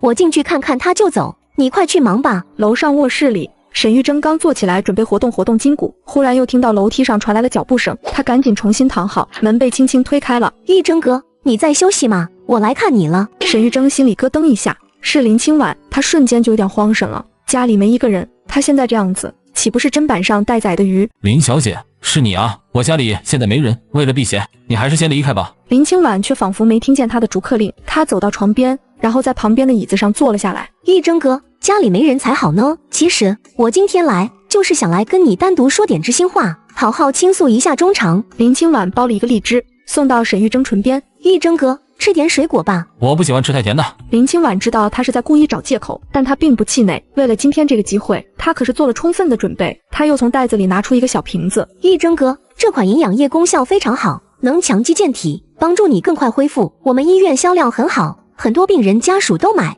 这药液不甜也不苦，你尝尝。我从不吃这些保健品，家里一日3餐营养足够，不需要额外补充。林小姐，你的好意我心领了，但这些东西你还是都拿回去吧。他干脆闭上眼睛，摆出送客的姿态。我身体不适，现在只想安静休息。林清婉脸上的笑容僵了一下，随即换上一副受伤又无奈的表情。好吧，既然玉征哥你不想见到我，那我就不打扰你休息了。他慢吞吞地将东西放回袋子里，趁沈玉征闭着眼没注意的瞬间，飞快地掏出一个小纸包，将里面的药粉悄无声息地倒进了床头柜上的水杯里。玉征哥，我想着伯母他们出门，应该要好一会儿才能回来，你先喝点水吧，不然等会儿渴了，身边没人照顾。沈玉征被他缠得实在不胜其烦，又见这是自己的杯子，便没再多想，点了点头。林清婉心中暗喜，把那杯掺了药的水一口一口让他全都喝了下去。那你好好休息，我先走了。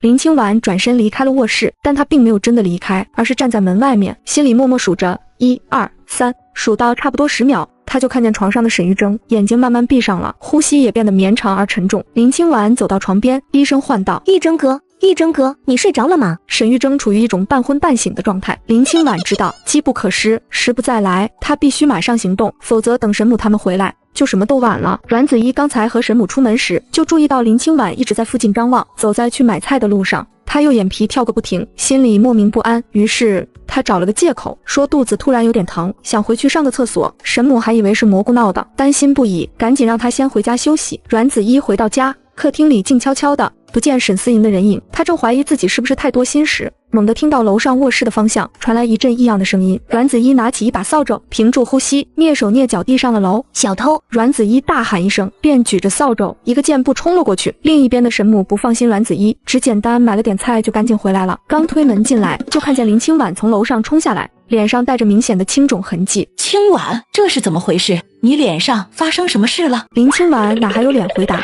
哭着跑出了沈家大门。沈母看着她的背影，心里又惊又疑，快步跑上2楼，冲进儿子的房间。阮子怡站在床边，脸色很不好看。妈，这都是林清婉干的，她偷偷溜进来，还给玉征下了药，我要是晚回来一步，她就得逞了。沈母听完，再结合刚才林清婉的狼狈样，顿时全明白了。我一直以为林清婉是大家闺秀，举止端庄，没想到她一个没出阁的姑娘家，居然能干出这种没羞没臊的事，简直不知廉耻，也不知道给她下了什么烟杂药。把他迷成这样。林清婉一路哭着跑回了家。清婉，我的天，你这是怎么了？谁把你伤成这样？是阮子怡，她不由分说拿着扫帚就往死里打我，下手又狠又重，要不是我拼命挣扎跑出来，命都要没了。哥，那个女人太阴毒了，太狠辣了。阮子怡，林母顿时火冒三丈，气得牙根痒痒。好你个阮子怡，上次我好心好意请你来家里吃饭，真心款待你，把你当客人，你倒好，转头就这么欺负我女儿，如此对待我们林家。林母自觉没有对不起阮子怡，可今天阮子怡竟然这样殴打她的女儿，这完全是不把林家放在眼里。我找她去算账，不分青红皂白就打人，简直无法无天。这种恶劣的家属，我要去告他，让军法处好好治治他。哥，别去，还是算了吧。怎么能算了？就算你喜欢沈玉珍，你们从小就是朋友，他受伤了，你去看看他，这不是人之常情吗？他凭什么打你？林清婉支支吾吾，妈，跟那种泼辣女人，我们说不清的，这样闹过去，肯定会把两家关系搞僵，影响大家的友谊。林母看着女儿躲闪的眼神和心虚的语气，心里咯噔一下，难道清婉真的干了什么蠢事，被阮子怡抓了个正着？这么一想，她也没有了行动的勇气。你先去洗把脸，上点药。这件事妈记下了。沈家那边，沈思颖捂着脸，难以置信地看着父亲。的，你老糊涂了吗？我在单位忙了一上午，回到家还要挨打，你怎么不打阮子怡？她天天待在家啥也不干，到底谁是你亲生的？死丫头，你差点害惨了你哥，长这么大有没有点脑子？我怎么会害他？我一心一意都为哥好，要害他的也是阮子怡。沈母忍不住骂道：死丫头，你还不知道反省？今天你将林清婉放进来，她给你哥下药，差点就将你哥，幸好子怡回来的及时，将他赶跑了。沈玉珍也怒视着他，这是他亲妹吗？明知道林清婉对他虎视眈眈，还将他送入虎口。沈思莹瞬间懵了，林清婉还真敢这样。他辩解道：林清婉当时只说进来跟哥说话，而且他才帮了我的大忙，我怎么好拒绝他？你欠他人情，就拿我抵债，也就帮你拉了个人脉，要是救过你的命，你会直接将我卖了吧？阮子怡也悠悠地看了他一眼。思莹，我知道你迫不及待想赶我走，可是约定的时间还没到，我只要在这个家一天，婚姻就不能容忍侵犯。去给你嫂子道个歉。沈思莹一听，凭什么给他道歉？可是看着父母杀人的眼神，他只得先息事宁人。嫂子，对不起，我不该让林清婉接近我哥，破坏你们神圣的婚姻。阮子怡也不想一直揪着这事，反正林清婉没得逞，还被他揍了一顿，这件事就翻过去了。阮子怡对沈母开口：妈，我下午得出门一趟，再去重新找工作。你努力上进，这原是好的，女孩子有本事，走到哪里都不怕。不过也别太辛苦自己，一个人在外要注意安全。妈，我知道了。阮子怡应着，心里却有些酸酸的。阮子怡出了军区大院，又来到服装厂，找到了江经理。我正想着下一季要不要推出一个度假休闲系列，没想到你就已经把设计图送来了。小一，你的眼光和手感真的很好，你真的不考虑正式来公司任职吗？以你的能力，完全可以独当一面。江经理，再给我半个月时间吧，等我处理好家里的一些事。江经理看出他有难言之隐，也不再勉强。阮子怡第一次见到江经理时，只觉得他是个精明干练的经理人，现在再看，却更像一位值得信赖的知心大姐。想了想，开口问道：江经理，你知道这附近哪里可以租到房子吗？我可能不久要从家里搬出来了。江经理听完阮子怡的话，想了想说：离这儿不远，有条望月巷，以前住那儿的很多老居民，这几年单位分的新楼房都陆续搬走了，空出来的老房子不少都对外出租，你要是运气好，说不定能在那里找到合适的。那地方环境不错，闹中取静，巷子幽深，你住在那里既能安心做设计，生活也方便。阮子怡眼睛一亮：江经理，方便现在带我去看看吗？行，反正离工厂也不远。两人一边走一边看，江经理忽然发现一座院子，门上贴着一张招租启事。小一，你看这座房子出租。他心中一喜，赶紧上前敲门。一个面相和善的中年妇女探出头来，听明了来意后非常热情。哎呀，你们来的正好，快进来看看，我们昨天刚把东西搬完，房子正好空出来了。他一边说一边领着两人往里走。阮子怡越看越满意，这院子古朴清幽，关起门来就是自己的小天地，正是他想要的。他问了租金，1个月80块钱。阮子怡没有多犹豫，一口气付了3个月的房，房东将一串钥匙给了他，随时可以搬过来了。租好了房子，阮子怡的心终于安稳了。江经理刚回到服装厂的办公室，就看到徐彦生坐在沙发上。徐少爷，你怎么过来了？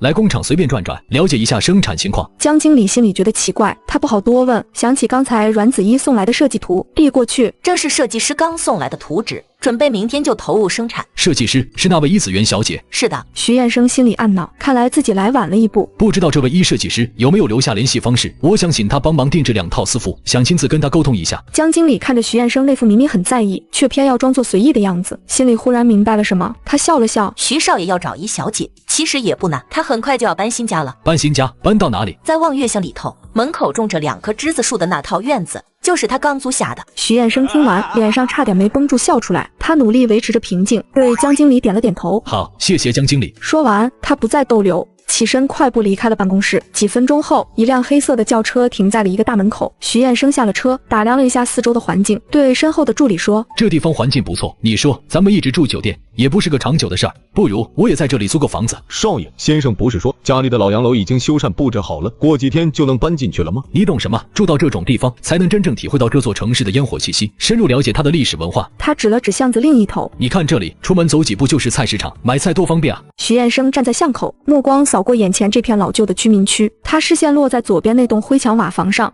那房子与阮子怡刚租的院子只隔着一道矮墙，就租这套。何蒙嘴角抽了抽，硬着头皮上前敲门。过了片刻，一个中年男人打开了门。什么事？我家少爷想租您的房子。这是我自家住的，不租，租了你们，我住哪儿？您可以拿钱另租一处。我自己有房子，还去租别人的，你们没事找事吧？徐彦生看着何蒙这磨蹭劲儿，不耐烦地走上前。800一个月，租不租？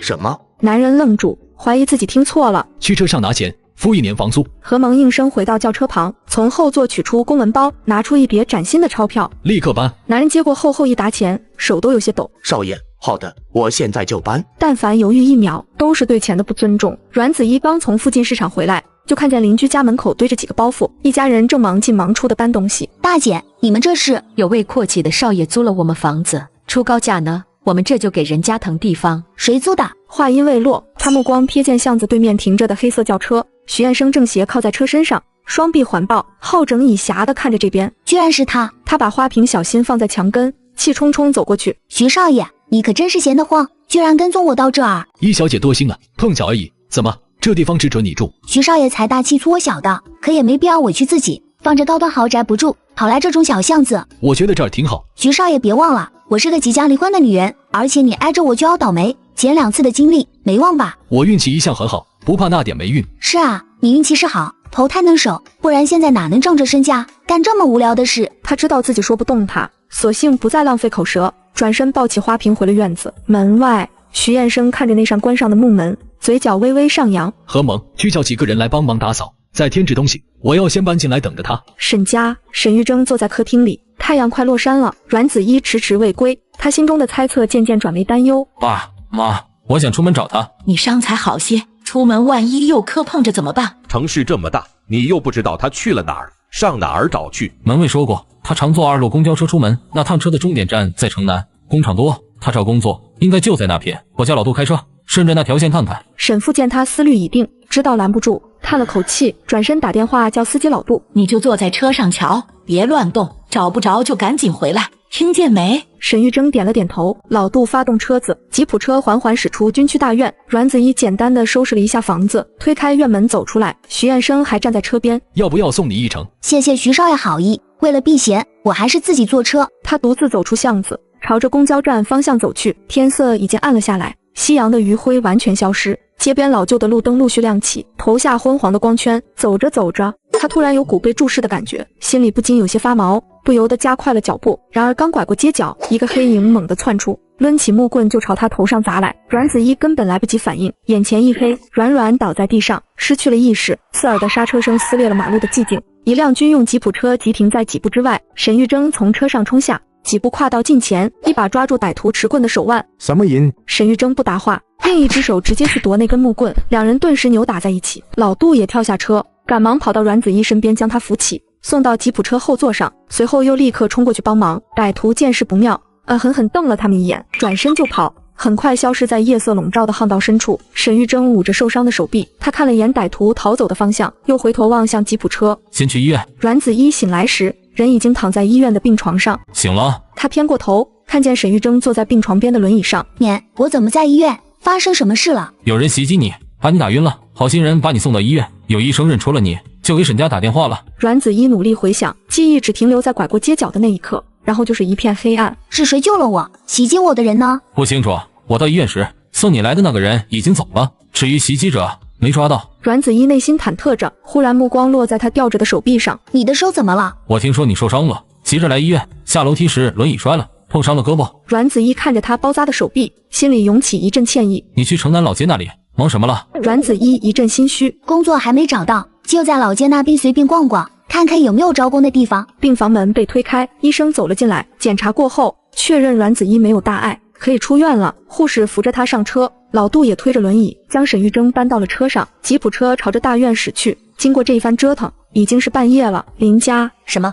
失手了？废物，连个女人都对付不了。原本将他打晕了，可半路来了一辆军车，车上杀出个年轻人救了他。我不是对手，未免落网，只得先逃了。军车，年轻人，难道是沈玉珍？他已经能走路了。这段日子不要露面，拿着那200块钱去乡下躲一躲风头，有事我会再找你。挂了电话，林母心里一沉，脸色顿时白了。她没想到救下阮子怡的会是沈玉珍，她竟然好得这么快。哥，你刚才说什么？林清婉从房间里走出来。沈玉珍康复了。林母看着女儿，心里那点怨恨又添了几分不甘。是啊，她不仅能走了，刚才还去救了阮子怡。林清婉眼睛一亮，万分惊喜，难怪白天看见她的时候感觉那么精神，一点都不像病人。哥，你一定要帮我赶走阮子怡，我要嫁给玉珍哥。你放心，妈绝对咽不下这口气。就算你不嫁给沈玉珍，我也不会让阮子怡留在大院，在我们面前耀武扬威。这时门外传来钥匙转动的声音，小声点，别让你爸听到了。门开了，林父拎着公文包走了进来。这么晚了还不睡？马上就睡，今晚做了噩梦，我陪他说话。那边阮子怡已经回到了沈家，客厅的灯还亮着。沈母早就接到了儿子从医院打来的电话，清楚了事情来龙去脉。我不是叫你不要出手，妈，不过是摔了一跤，医生说只是轻微的骨伤，养一养就好了，过1周就能拆绷带。沈母明白儿子的心思，他是不想让阮子怡知道他救人的事。这时沈思莹从楼上冲下来，看见哥哥受伤的样子，眼泪唰地涌了出来。哥，都是你自己得罪人，还连累我哥受伤，你真是个灾星。阮子怡看了他一眼，没说话，他脸色还有些苍白，后脑的伤处隐隐作痛，整个人都透着疲惫。你看我做什么？又不是我要杀你。阮子怡知道不是他。沈思莹虽然嘴上厉害，但心地不坏，做不出这种阴毒的事。那么会是谁呢？先别说这些了，这件事我不会放过，一定会去追查的。大家都饿了大半夜，先吃饭吧。沈母转身去厨房，把灶上热着的菜端了出来。阮子怡望着满桌的菜，虽然肚子很饿，但心情复杂，实在没什么胃口。她勉强吃了，就起身上楼了。楼上，沈母照顾儿子吃了饭，又帮他擦了身，换了衣服。睡觉小心点，别再碰到伤口了。妈，你放心，这只是轻伤。沈母端着盘子出门时，阮子怡进来了。她心里暗暗叹了口气，这姑娘都在做着离婚的打算，心都飞走了。儿子还为她这么拼命。子怡，你脑袋受到了撞击，虽然出院了，还是要小心观察。晚上要是感到头疼恶心，立刻叫我们，让司机送你去医院。这是最怕颅内出血，出时没感觉，后面会恶化的。妈，我会小心的。疼吗？不疼，我手臂没知觉，感觉不到痛处。老公，你今天听说我住院了，就这么着急慌忙的赶来，是因为你爱上我了吧？沈玉珍这几秒钟的时间里，脑子里千回百转，想了一大圈，最后她听到自己平静的声音：不是，是因为责任。你现在还是我的妻子，我不希望你婚内出事，担心你是应该的。阮子怡听了这话，哑然一笑：今天都累了，睡吧。第二天早上，沈母已做好了早餐，一家人坐到桌旁。沈父忽然表情严肃地说：子怡，昨晚我想了一夜，这事必定是林家所为。昨天你教训了林清婉一顿，他们因此生恨，就暗中对付你。我今天一定要去林家讨个说法。阮子怡愣了一下，随即开口：爸，算了吧。怎么能算了？他们这是要人命啊！要不是玉珍……沈母看了儿子一眼，忍下没说了。阮子怡打断他：妈，没有证据，他们也不会承认。沈家与林家多年的交情就毁了，没必要因为我让两家闹得不愉快。他想到自己马上就要离开了，等他走了，两家的仇怨自然就会消散，何必在临走前再掀风波？你还是沈家的儿媳，他们伤害你，就是没将沈家放在眼里。哪怕以后你不是了，你受到了伤害，我们知道了，也不能坐视不管。这时，沈思莹突然从椅子上站起来：这件事是我引起来的，我去问林清婉，如果她真做出这种事，我就跟她绝交。沈思莹是个爱憎分明的人，一码归一码，她是不喜欢阮子怡，但林清婉若是这么阴毒，她会更不喜欢，那是原则问题。沈玉珍立刻接言，我也去。沈母看了看丈夫，又看了看儿子和女儿，干脆我们一起去，子怡不能白白受伤，一定要林家给个交代。于是沈思莹推着他哥的轮椅，一家人浩浩荡荡出了门。阮子怡看着这同仇敌忾的一家人，内心又被感动到了，他都快要离开了，他们还将他当成至亲的家人，可是林家人会承认吗？林家客厅里，胡凤琴母女正透过窗户往外看。哥，现在该怎么办？慌什么？昨天阮子怡打了你笨，我还没找他算账呢，现在来的正好，他们敢找我们的麻烦，我就找他们的麻烦，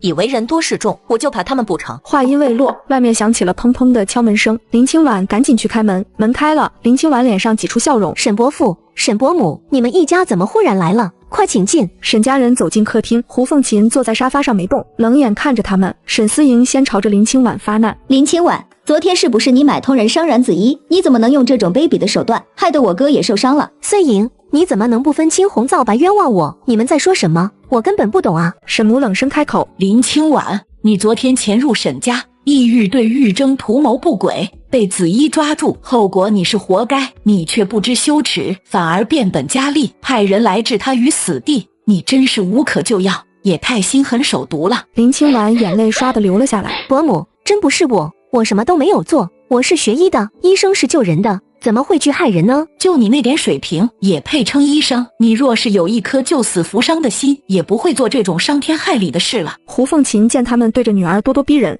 早就气坏了，她冲上前，气势汹汹地指着沈母：姚雪茹，你们别想欺负我女儿，说她买凶伤人，拿出证据来，我女儿被阮子怡打，这是大家有目共睹的，我没有去军区告她行凶，你们还敢强闯林家来问罪？胡凤琴，都是你养女不教，带出这样的好女儿，我儿媳妇又不会平白无故打人。两人你一言我一语，相互指责着，很快就扭打在了一起。阮子怡担心沈母吃亏，她赶紧上前拉架：妈，你放手，别打了。沈玉珍坐在轮椅上，眉头紧皱，沈父在一旁看着，气得跺脚。我们原本想息事宁人，你们道个歉，保证不再犯，就放过你们。既然执迷不悟，那就报警，将这事查个水落石出。林清婉一听要报警，又害怕起来，她一把抓起旁边的水果刀，对着沈玉珍开口道：玉珍哥，我是清白的，既然你们不相信我，那就只有一嘎了之了。清婉，胡凤琴惊叫一声，想扑过去制止，却已来不及。清婉，你这个傻孩子，他误会就让他误会，说什么以死明志，生命是爸妈给你的，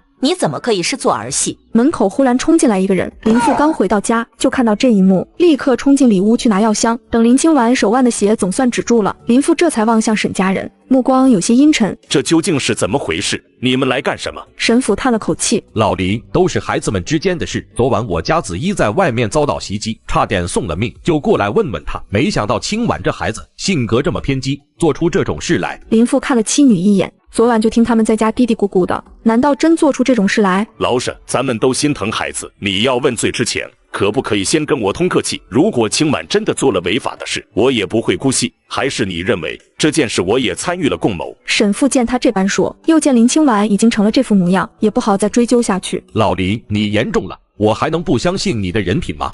别说了，先送清婉去医院吧。林清婉望着沈玉珍，满脸泪痕。玉珍哥，我只是太爱你了，想跟你亲近一点，可这有什么错？我挨了一顿打，伤势还没好，今天又被冤枉伤人，可我真的没有做过这种伤天害理的事，我从小连捏死一只蚂蚁都不敢，怎么可能会伤人？他又转向沈思莹，眼中满是爱妻。思莹，你是我最好的姐妹，连你也误会我，我真是太伤心了。沈思莹被这场面吓懵了。